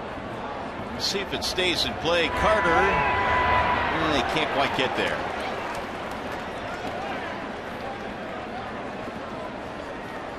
Oh, 2 the count stays on JD. McHugh was really good last September, which has kind of bled over into this year. He's had a nice start to the season, although his ERA a little bit higher this year. Last September, he was perfect. He was 4-0 that month. 1.59 ERA.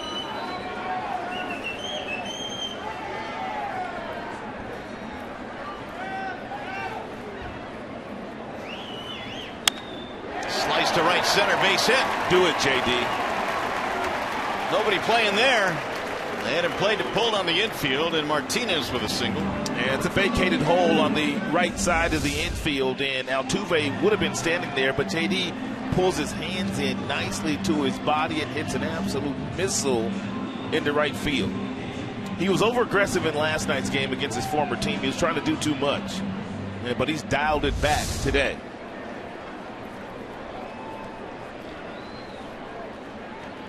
That'll bring up Cespedes. The Tigers now have 8 hits in this game.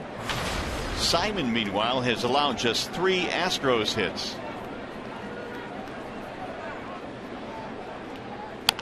Bouncing ball. Cut off at third. Valbuena goes to second. That's all they'll get.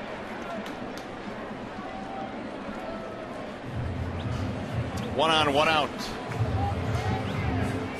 for Nick Castellanos. Tigers and Astros playing a 4-game series here this weekend in Comerica. They'll return the favor with a 3-game series in Houston in August, when it should be nice and cool in August in Houston. Yeah, always is nice and cool in Texas in August. As long as the roof is closed in the stadium, we're all right. Castellanos, single and a fly ball.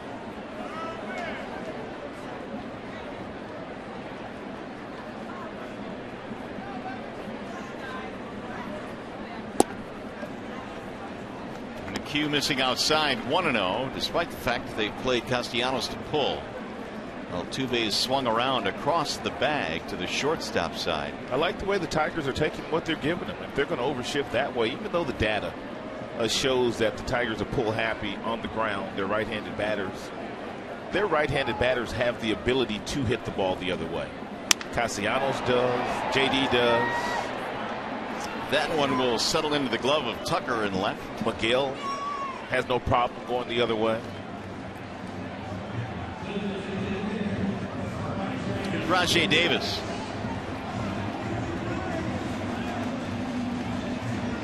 Single and a pop-up. If you're Cespedes over at first base, you should know by now that McHugh is going to throw Rajay at least 1 or 2 breaking balls. And if he does bounce the breaking ball, which he's done a lot of today, you have to be ready to advance into scoring position. Rajay showing bunt.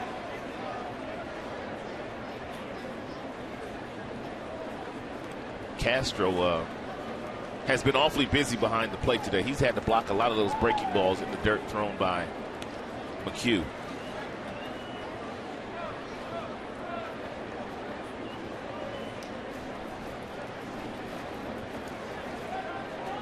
Tigers 3 runs, 8 hits. Astros 2 runs, 3 hits.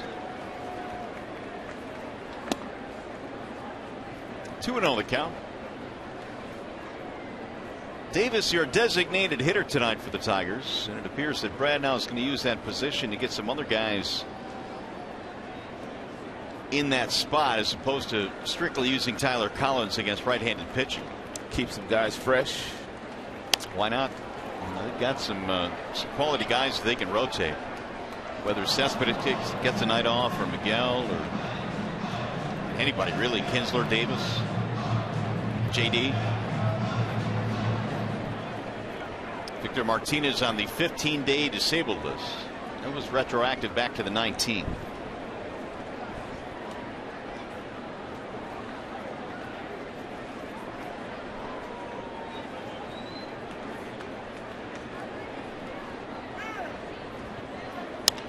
Rajay skies one in the air to center.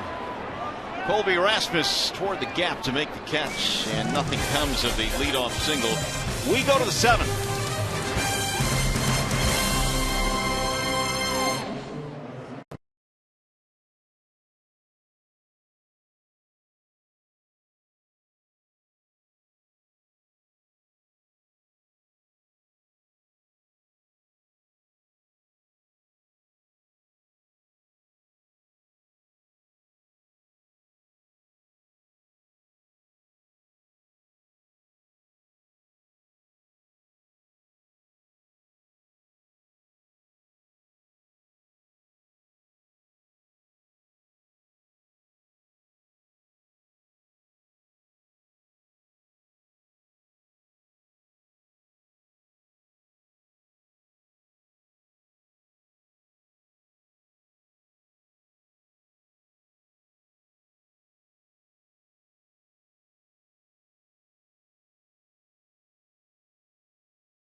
And Rod back here at the ballpark, and well, I guess if you take an error away in this game, the big pasta's doing some pretty good work tonight. He really has. I mean, he's thrown quite a few of those splitters today, but he's mixed in quite a few two-seamers at 92 to 94. A lot of cutters as well, along with that breaking ball.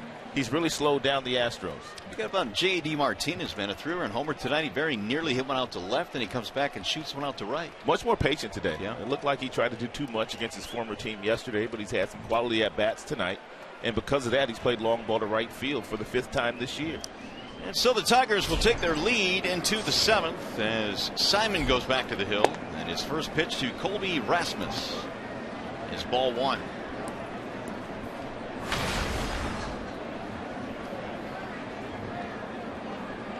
Rasmus, then Carter, and then Castro facing Simon. Drill to right field down the line. Hook. And it will. It'll go foul. Colby has a lot of sock in his bat. He's already homered 9 times this year.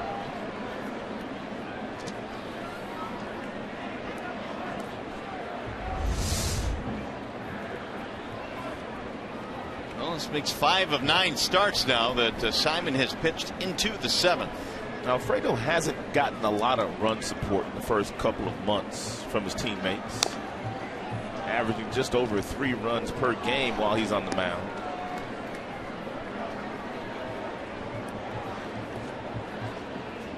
There you go. Lowest among Tiger starters. I mean, look at the American League, 12th lowest. He very easily could have 6 wins already this year. Here's the 1-2. Rasmus lays off.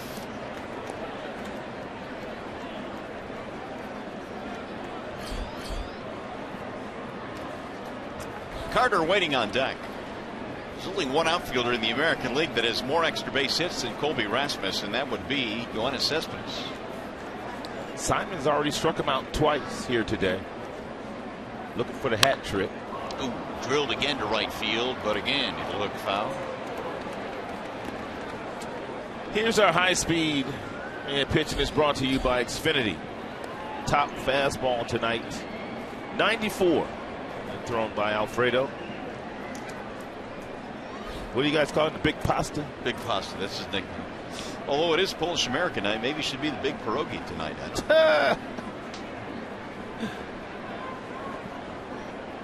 Here's the 2-2. Fouled away. That's a nice foul tip there by Rasmus. Not a bad pitch at the bottom of the zone thrown by Simon. He just got a piece of it. Can't get hurt down here.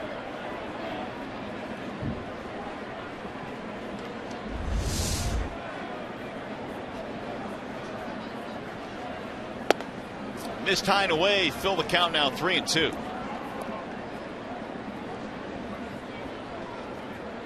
Astros have scored more runs than any American League team from the 7th inning beyond. They've scored 78 from the 7th inning or later. They scored 5 runs against the Tigers. Oh, right. Yesterday, 7th inning or later. Checked it. That means they're beating up on a lot of bullpens. Yeah. Well, their bullpen has been really good.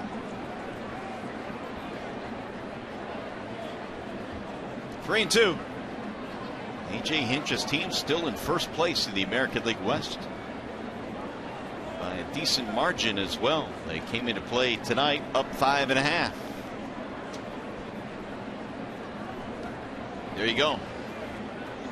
I told you earlier the last time Houston had a 5.5 game lead on May 22nd. You have to go back 12 years. Swing and a miss. There's your hat trick, right? Yep, 3rd time he's gotten him today. Now he's looking to get Carter for the 3rd time today. 4-seam fastball here upstairs that Rasmus just couldn't lay off of.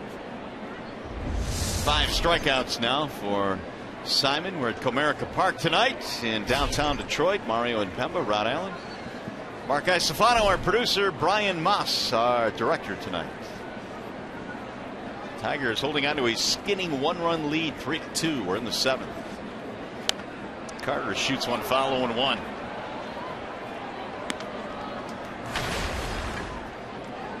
Rasmus and Carter are the only two batters that Simon has been able to strike out here tonight. Yeah, they've made up for the rest of the team. Way up and in off the glove of McCann. 1-1. It's the third time that Simon has dropped down to that sidearm angle. But it's the first time he threw a fastball from that angle. And usually he has dropped down to this angle and thrown a breaking ball in this game.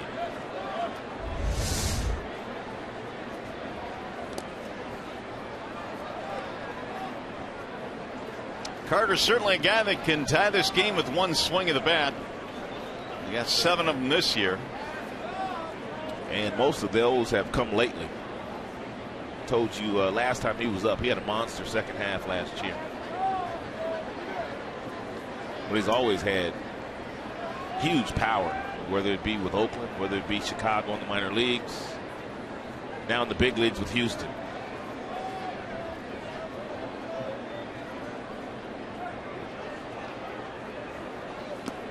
Low, 3-1 on Chris Carter. Waiting on deck is the catcher Jason Castro.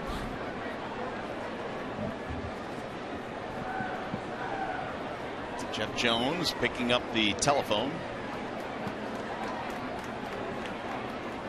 As Simon approaches 100 pitches on the night. That's fouled off. 3-2.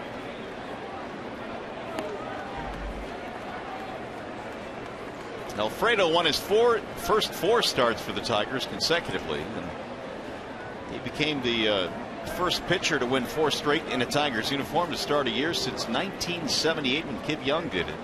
Alfredo got off to a red hot start in the Old English D.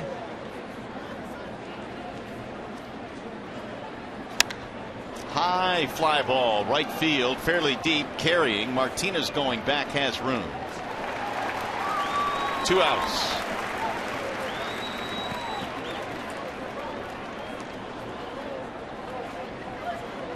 We'll bring up Castro now. Here is the action of the Tigers. Bennett's lefty Tom Gorzolani and righty Angel Nesbitt. And really, Brad has 3 different guys. Well, 4 guys he can use in the 8th inning, 7th and 8th inning. Not just Jabba Chamberlain. He can use Nesbitt. He can use Gorzolani. He can use Blaine Hardy. That's what he said today. He said it's not a given that Jabba will always pitch the 8th inning.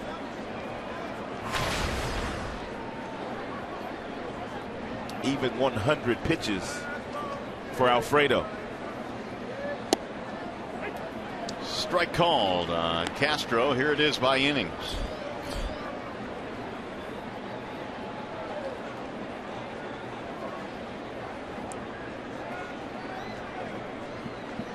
Tigers have also got some really good work out of Alex Wilson, who threw 2 scoreless yesterday to get the victory for the Tigers.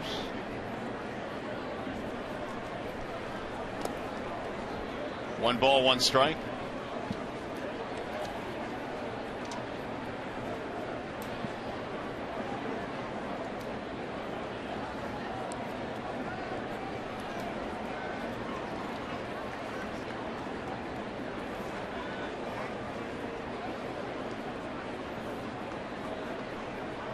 Here's the 1-1 pitch. Sails high and away, 2-1. Castro really hasn't had a whole lot of success in his career against the Tigers. Only 6 for 48, but a couple of those hits are homers. And that's all the Astros need right now to tie this game.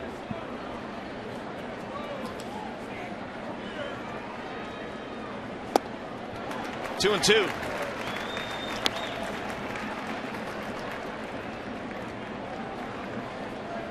Well, look at Castro, just passed Brad Ausmus. Home runs among catchers in Astros history. Brad not going to be happy about that. No. He had 41 in an Astros uniform. 18 years in the big leagues as a catcher. That's a long time. 10 years in an Astros uniform. 2 different stints. Full count on Castro.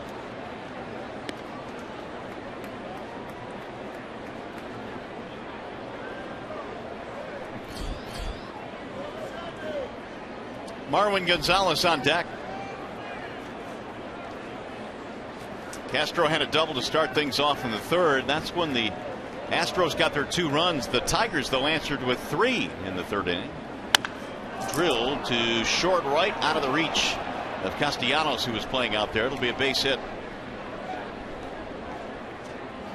2-out single, second hit of the game now for Castro.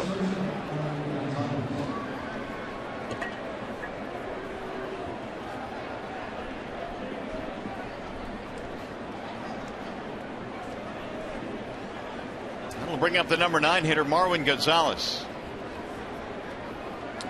109 is the most that Simon has thrown this year in a game, and it came back in his 3rd start of the year against the Yankees.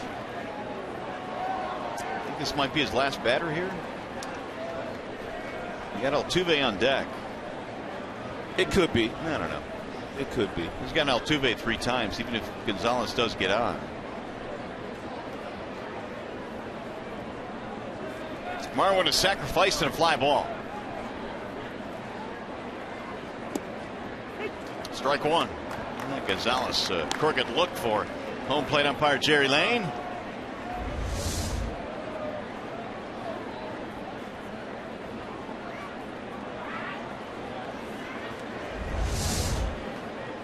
Got to give James McCann a little credit, and for stealing that strike for Simon. Jerry Lane gave him the call.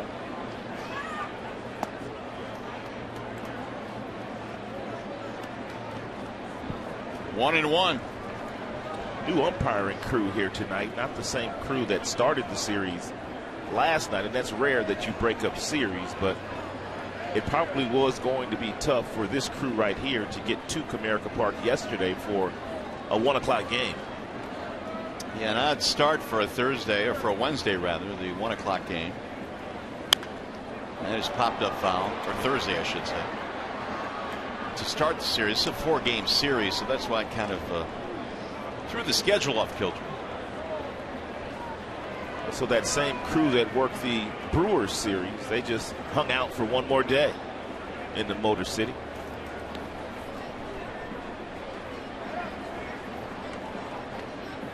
One and two on Marwin Gonzalez. Simon has equaled his season high in pitches thrown.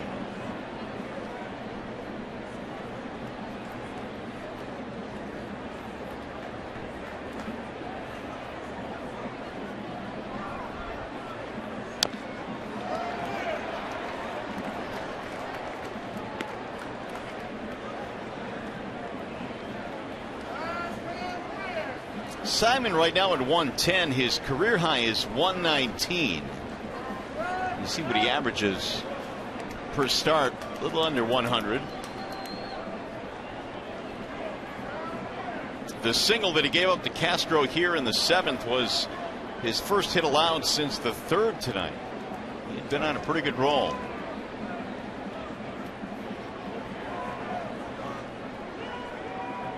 The 1-2. Popped him up. Third base side. Castellanos has room to end the inning. No runs, 1 hit, 1 left. It is time to stretch.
at Comerica Park tonight in honor of Memorial Day weekend. Fox Sports proudly supports Folds of Honor and its mission of providing educational scholarships to families of military members who have been killed or disabled while serving our country. For more information, visit foxsportsupports.com. Well, Alfredo Simon awfully good tonight. 2 unearned runs in this game over 7 innings. And he has struck out 5, walked only 1. We'll see if the Tigers can pad the lead. They've got James McCann starting things off. Colin McHugh is still out there. Simon, he's done in this game. Jabba Chamberlain's up from the bullpen, getting hot to pitch the 8th. McCann, Iglesias, and Gose. 3 runs, 8 hits, Detroit. 2 runs, 4 hits, Houston. Late swing that goes foul. It didn't look like McCann picked that one up very well from McHugh.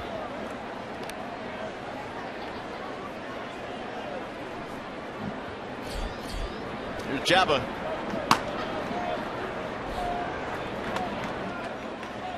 The 8th inning will be his. Here's the 1-1. Slice to right field, base hit. So McCann goes the other way, leadoff man out. That is a thing of beauty there for McCann, who has grounded out to 2 double plays on the left side of the infield here today. But you can see a conscious effort here to stay with this ball, to keep that shoulder locked and loaded. And he just chased that cutter down and away and hit it the other way. That is a thing of beauty there. And by James. Beautiful swing. Now Iglesias.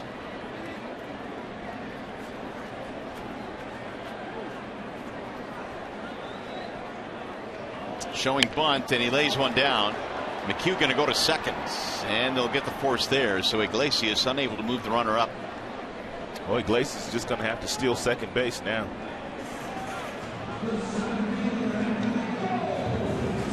Jose has stolen 6 bases already this year, and they needed to steal one here.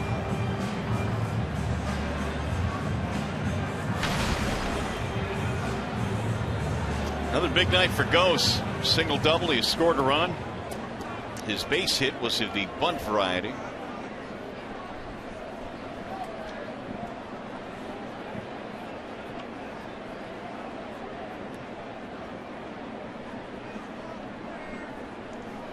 Runner goes. Here comes the throw down to second, high, not in time. Couldn't have picked a better pitch to run on. I'm surprised, to be honest with you, that McHugh threw that pitch knowing that Iglesias has the ability to steal. It's our Chevy high strength steal, as a matter of fact. No chance for the catcher Castro.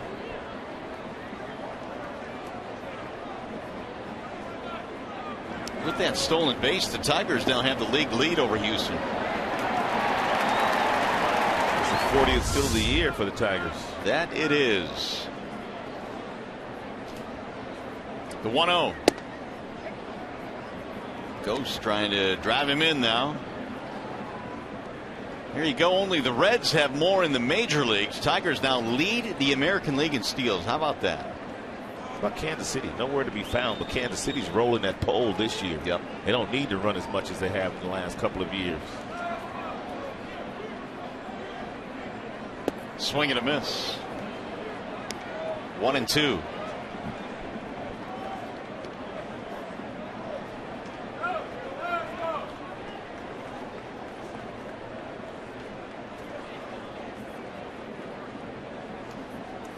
Tigers have 9 hits in this game. They lead 3-2.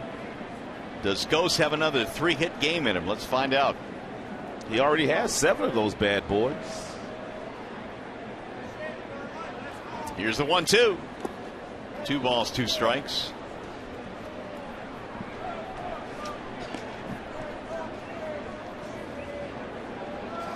Tigers 1 for 5 with men in scoring position. 281 over the course of the year.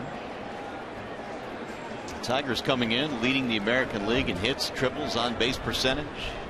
However, they've also led the league in men left on base. Here's the 2-2. Bouncing ball right side. Altuve charging. Ghost is out. Advance the runner.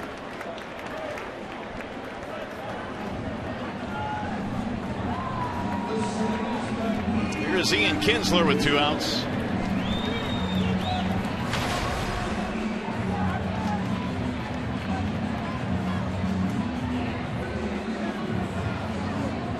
For 3 for Kinsler. The average now at 304. If you're Ian Kinsler, you could pretty much, if you wanted to, sit on at least one off-speed pitch until you get 2 strikes. And judging by the way that McHugh has pitched all night long, you're bound to get one. But you have to sit there and wait for it and not swing at the fastball if he throws you a fastball if you're sitting on something off-speed. 1-0. It's almost like you'd be stunned if he did get a breaking ball with as many as McHugh has thrown tonight. And you'd be surprised at the amount of hitters, even at this level, that will sit on something soft and then still swing at the fastball when they see it coming out of the hand of the pitcher. It'll be an even 100 now for McHugh. In case you're wondering, the most pitches that McHugh has thrown this year, 106.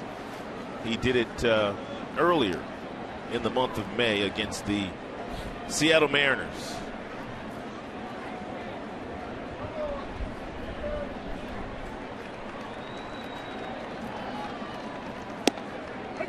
That's in there, a strike, 2-1.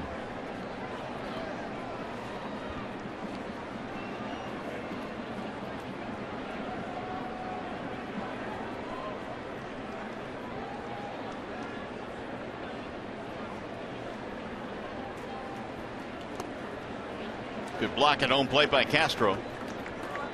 Kinsler came into this game tied with Miggy for the team lead in hits with 51. Cabrera has doubled in this game.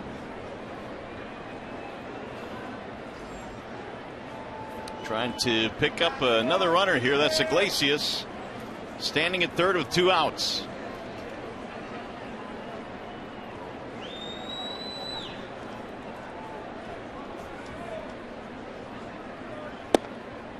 Strike called. 3-2 on Kinsler.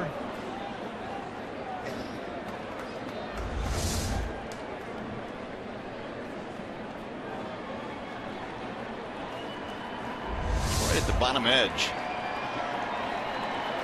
17 hits this year with men in scoring position for Kinsler. How about another? The 3-2. Foul back.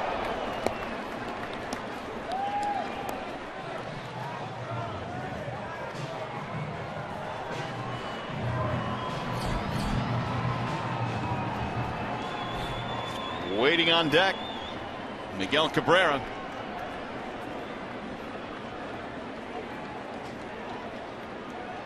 It has chilled considerably here at the ballpark tonight, down to 51 now. What was it, about 63 at game time? Sure was. Driven deep to left field. They get out in front of it, though. It's hooking. Foul. Ian still looking for that first homer of the year. It has been a while since Ian has homered. Hit 17 of them last year, but 170 consecutive at bats now without a home run. Second longest drought in his career. September 28th against Minnesota last year. Last homer. Broken bat roller toward first. Carter is going to take it himself. That'll end the inning. No runs, 1 hit, 1 left. To the 8th we go, and here comes Java Chamberlain.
the hips, the front hips of these batters. We pointed this out earlier. They're all pull happy. They all try to force the issue. Therefore, that front hip flies, that front shoulder flies, and they're not swinging the bats all that effectively here tonight. They didn't do much against Simon. He gave up 4 hits, 2 runs. The 2 runs that he gave up weren't earned. 12 flyouts in the game for Simon today to go along with the 5 strikeouts. Just 4 groundouts. That was a really nice illustration of how violently some of these batters that Houston has, they come off the ball. Well, in a wall-side windows pitching change, here comes Jabba Chamberlain now. And Jabba 8 strikeouts so far this year, 3 base on balls in 15 games, a 1.50 ERA. How well has the bullpen done this year? We'll compare it to this time last year through 42 games. ERA much better. They've thrown fewer innings, given up fewer home runs.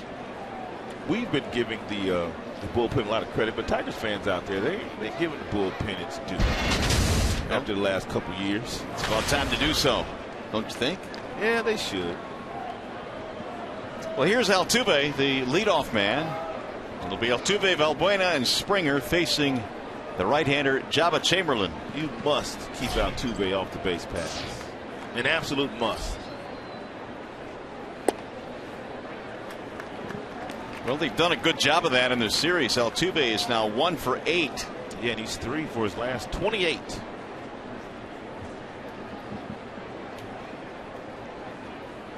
Oh for 1 career against Chamberlain. Not much history here.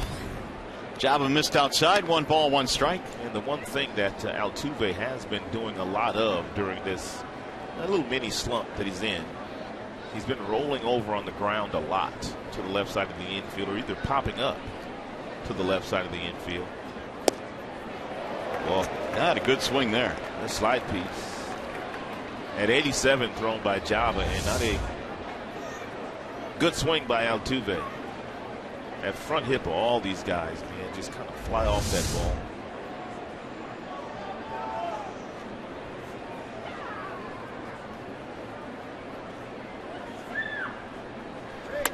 Bouncing ball to second. Looks like they'll keep him off the bases.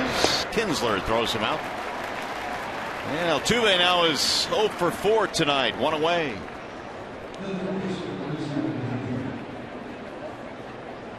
Orsolani's still throwing, although by himself right now in the Tigers bullpen. Chad Qualls, meanwhile, is tuning in the Houston pen.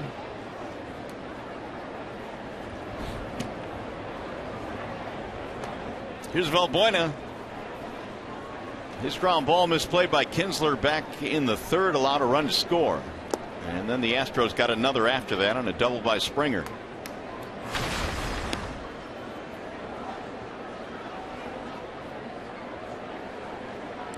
He also is 1 for 8 in the series.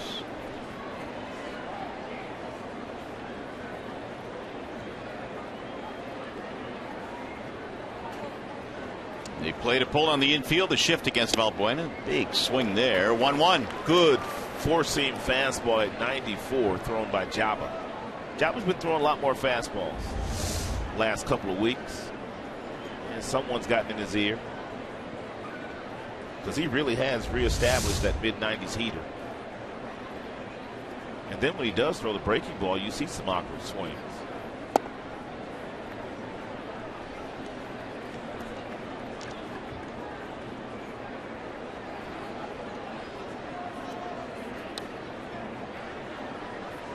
Despite their loss yesterday, the Astros have been the best road team in baseball, 12-5. They find themselves down by a run again here tonight as we play in the 8th. Chamberlain replacing Alfredo Simon. 7 solid innings tonight. The 2-1. 3-1 now on Valbuena.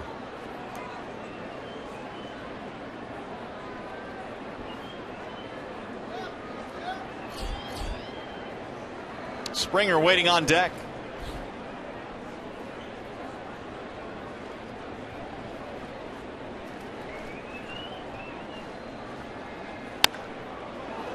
In the air toward left. Toward the line goes Cespedes. 2 gone.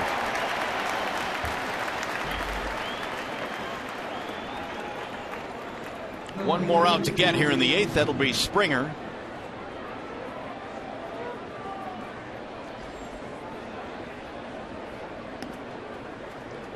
Double, RBI, plus an infield single. 2 hits tonight. His average starting to climb now. It's at 215. Springer came into this series batting 195.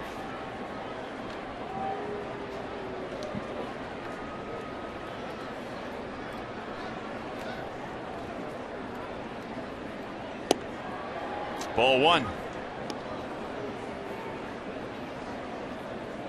Tigers and Astros again tomorrow. Don't forget, tomorrow's a 4:08 start here at the ballpark.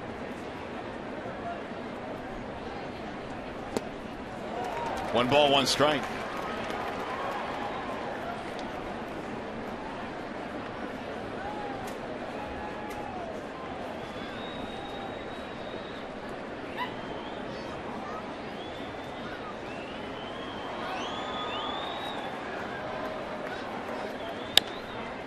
That is popped up toward the seats. Miggy giving chase, out of play. It's about 5 rows back. 1-2 on Springer. Only 4 hits allowed tonight by Tigers pitching.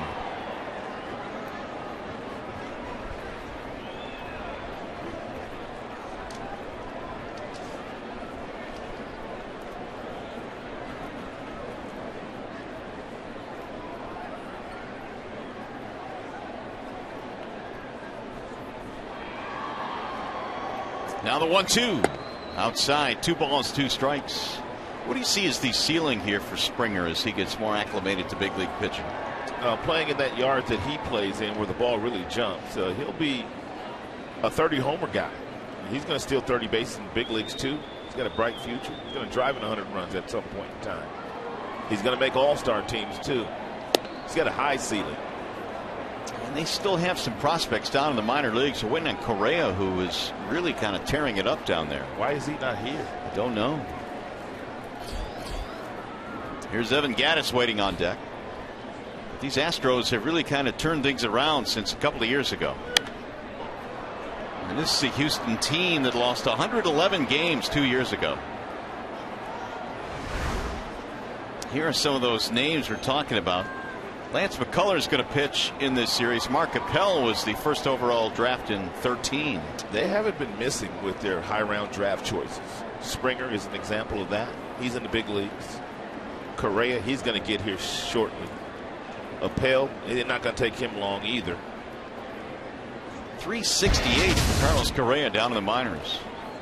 Swing and a miss. Jabba Chamberlain with a 1-2-3-8. I see you, Jabba. 7.5 in the books. Here comes the bottom of the 8th.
night and follow the Tigers all season long in 2015 with MLB.com at Bat.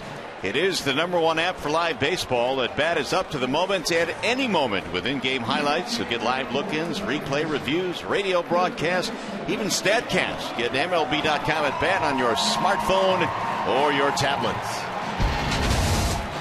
Wallside windows pitching change. Chad Qualls coming in out of the Houston pen. Man, Chad Qualls has been pitching for a long time and still having a lot of success. Sub-3 ERA. The whip is under 1. He's not walking anybody. He struck out 18, and the opponents are hitting only a bucket of change against Chad. And Cabrera shoots one fair inside the bag at first. It'll bang off the sidewall, and Miggy has to hold up with a single. Just inside the bag at first base.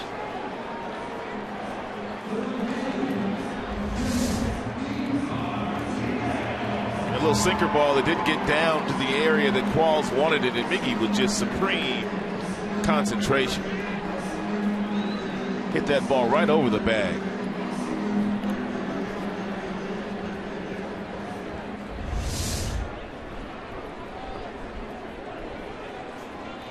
Two out of 9 now against Qualls. It's a 2-hit game for Miguel.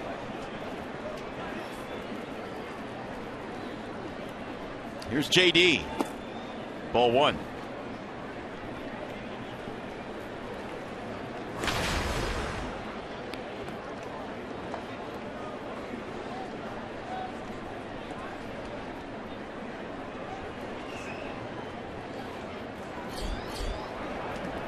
Soria tuning up in the Detroit bullpen.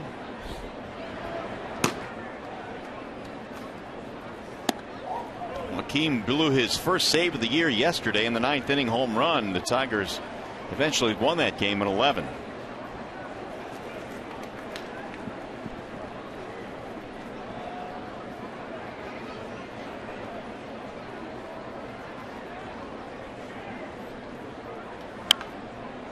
Hooked foul back toward the Tiger dugout. Qualls is 36 years of age, has been used as the closer at times in his career, had 19 saves last year for Houston. 24 is the most he's ever had with Arizona.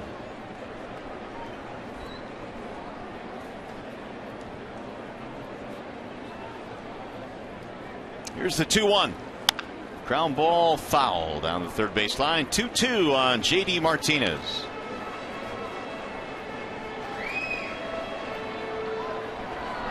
Chamberlain with a 1-2-3-8. Now let's see if the Tigers can pad the lead a little bit.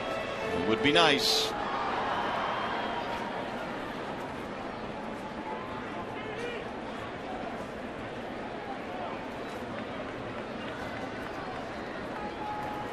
Martinez, 3-run homer. He's also been hit by a pitch and has a single. He's been on base 3 times. Swing and a miss. Ball's got him that time. Here's the call, Sam. Call of the game. Java comes in and pitches a clean 8th inning ground ball off the bat of Altuve and a pop-up off the bat of Valbuena, and then he gets Springer.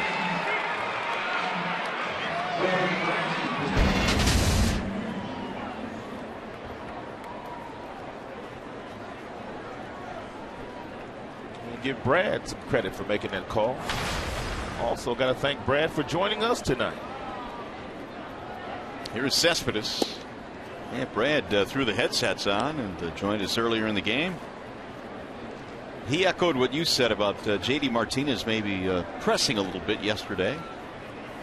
But then the 3-run homer in this game really helped the Tigers. In fact, their only run so far. It's a natural thing to do when you go up against your former club. You always try to do a little bit too much, and it doesn't really matter whether you're a young player or a veteran player.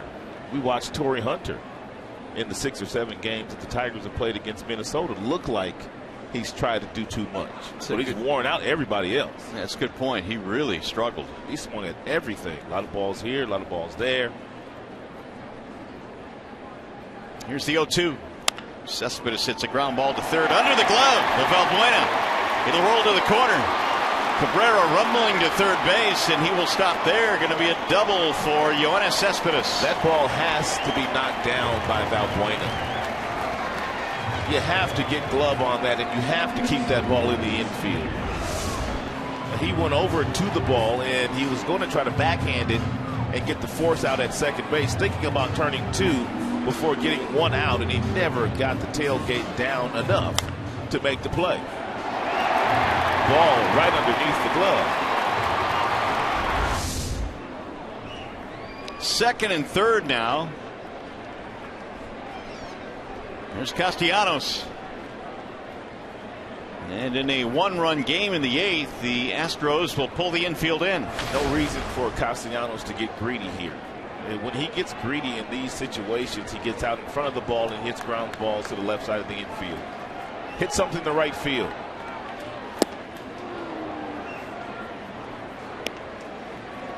Nick in the ballgame tonight, a single for 3. And Castellanos has driven in 6 runs in the last 2 games.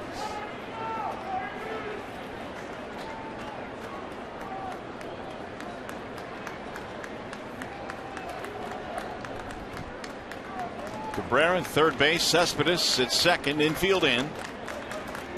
And the 0-1.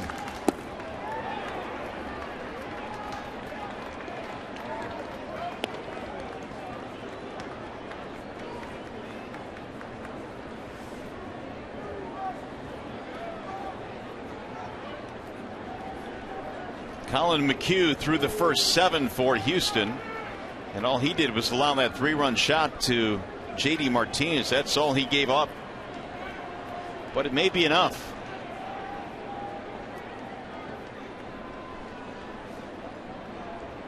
Here's the 1-1.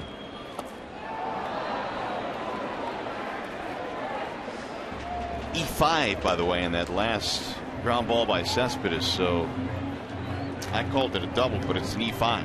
I wrote double down 2, even though the ball got under the glove. It's a tough air, you know. Could have gone Cespedes' way, especially here at home. You like to have a little home cooking. First error of the game for the Astros. Fouled away. Castellanos has a good approach right now going against Qualls, and if he keeps the same approach, he's going to drive in a run here. He is doing his best, trying to hit the ball to right field. Davis on deck. So the Tigers had 10 hits, not 11.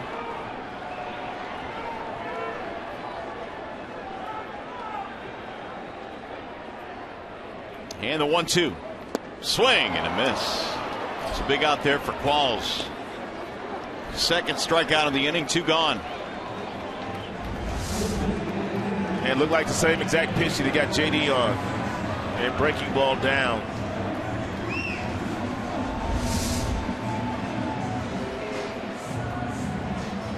So here's Rajay to see if he can produce a 2-out hit. Give Soria a little bit of breathing room when we get to the ninth.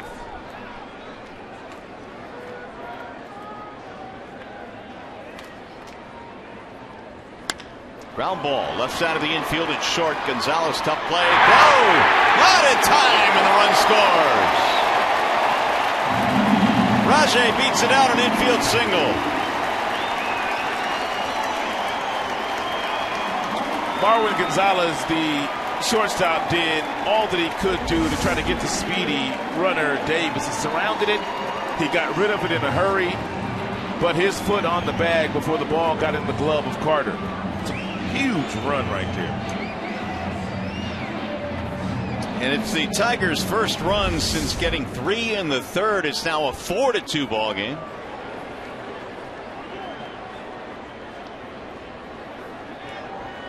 And a chance for James McCann. The 5th infield single this year for Rajay. Iglesias, he paces the squad with 9 infield singles.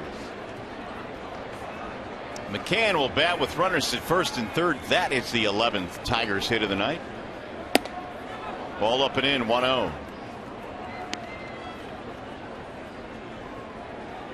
McCann knocked into a couple of double plays in his first 2 at-bats, and then he lined a single to right field in the 7th.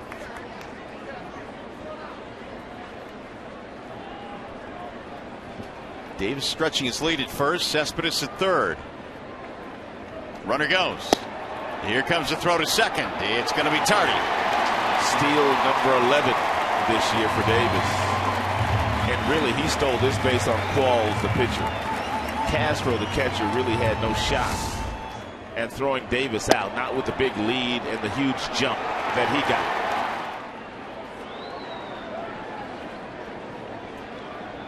Second steal in the last 2 innings for the Tigers. Iglesias had one in the 7th. We are headed toward the month of June, and the Tigers lead the American League in stolen bases. Pretty cool. Haven't said that in a while. Different ball club these days. Foul ball up the middle, base hit. 1 run is in. Davis rounding third. He will score. McCann gets a big hit. 2-run single, James McCann. James McCann, his first 2 times up, grounded out to the left side of the infield for double plays. 1 to the third baseman, 1 to the shortstop, but in his last 2 plate appearances, both singles, 1 the opposite way, 1 up the middle. Really nice adjustment made tonight by James McCann. That is our big boys' big play of the game. And you see how crucial that stolen base was. You put Rajay in scoring position, and he scored. A 3-run 8th for the Tigers off Chad Qualls. 6-2 ball game now.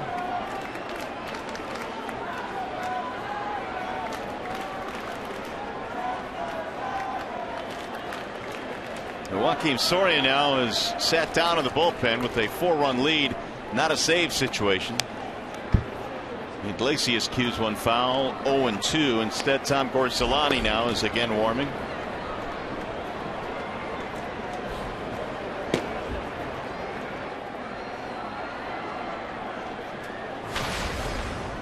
Astros will have 4, 5, 6 coming up in the 9th.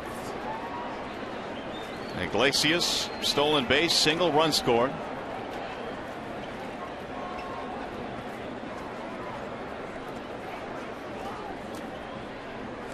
Swing and a miss. Iglesias down on strikes. That'll end the inning. Big inning though for the Tigers. They pad the lead with 3. We go to the 9th.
Three here at the ballpark tonight. They got 3 big ones in the bottom of the 8th, and now we go to the top of the 9th inning. Tigers 3 outs away from a victory.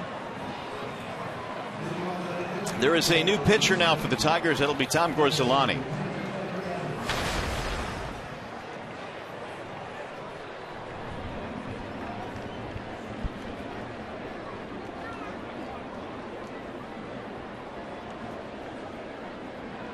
Well, we'll get to Trevor in a couple of minutes. Some trouble with his microphone, so stay tuned for Trevor.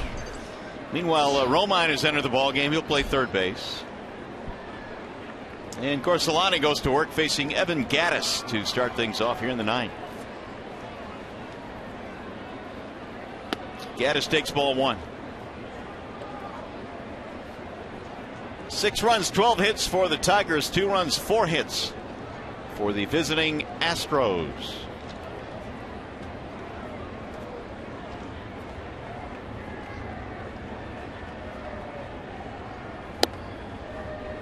Little high, 2-0. Jonathan VR has moved to the on-deck circle, so he will pinch hit.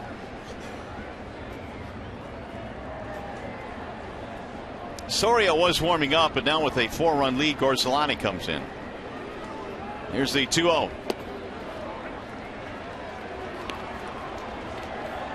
Gattis in the ball game tonight, 0 for 2, couple of fly balls and a walk.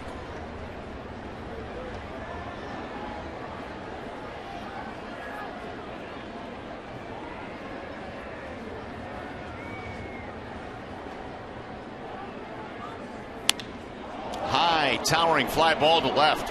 Cespedes going back. Edge of the warning track, 1 away. Now he's all set to go and hooked up. Let's check in with Trevor Thompson. That's right, Mario. First day with the new microphone down here at the Comerica Park. Anyway, looking forward to Tigers Live immediately after the game. Talking with Alfredo Simon as he looks posed to get his 5th win of the season. Also talked to J.D. Martinez. Had that foul ball deep down the left side, then went down the right side for a 3-run homer. Could prove to be the game winner. Lots of happy talk inside that Tiger clubhouse, hopefully following the 3rd out here in the 9th. But let's get to that as we send it back up to the booth to you and Ron. All right, Trev, thanks. Yeah, we look forward to it. 2 more outs to get before we get there, though. And Jonathan VR will pinch hit. Hitting for Preston Tucker. VR open stance from the right side. Looks at ball 1.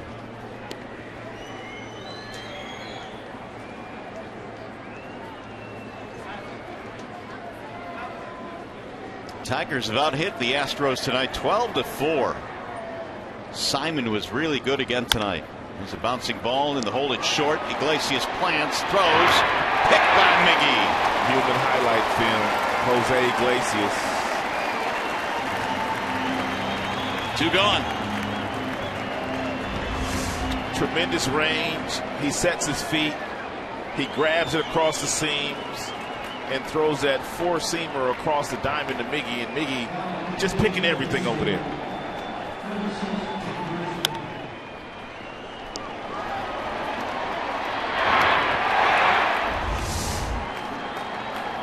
Iggy to Miggy, and they combine for a terrific play. 2 gone now. The crowd coming to his feet. Jake Marisnick will pinch hit. Ball 1. Yeah, Marisnick didn't get to start here tonight because he's been battling it a little bit himself. He has not swung the bat well lately. And so the beginning of this game, a little mental day off given to him by his manager, A.J. Hinch, and you add the fact that Simon is usually death on right-handed batters. No doubt. Well, it's 1-1 now on Marisnick. Gorzelani trying to get a 1-2-3 9th to nail this one shut. It would be the Tigers' 3rd consecutive win.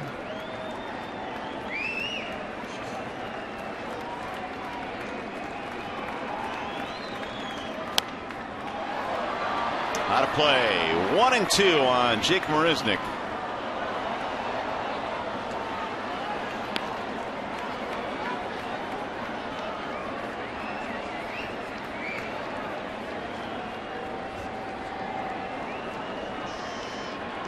Royals leading St. Louis tonight 5-0 in the 5th.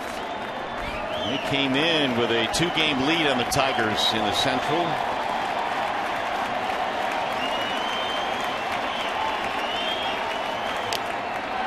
Barely staying alive. 37,276 tonight's paid attendance, and it's got a little cool down here down the stretch. But smiles nonetheless.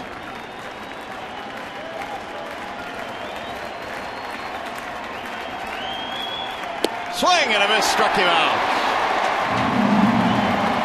The Tigers have won the first 2 in this series. JD with a big home run tonight.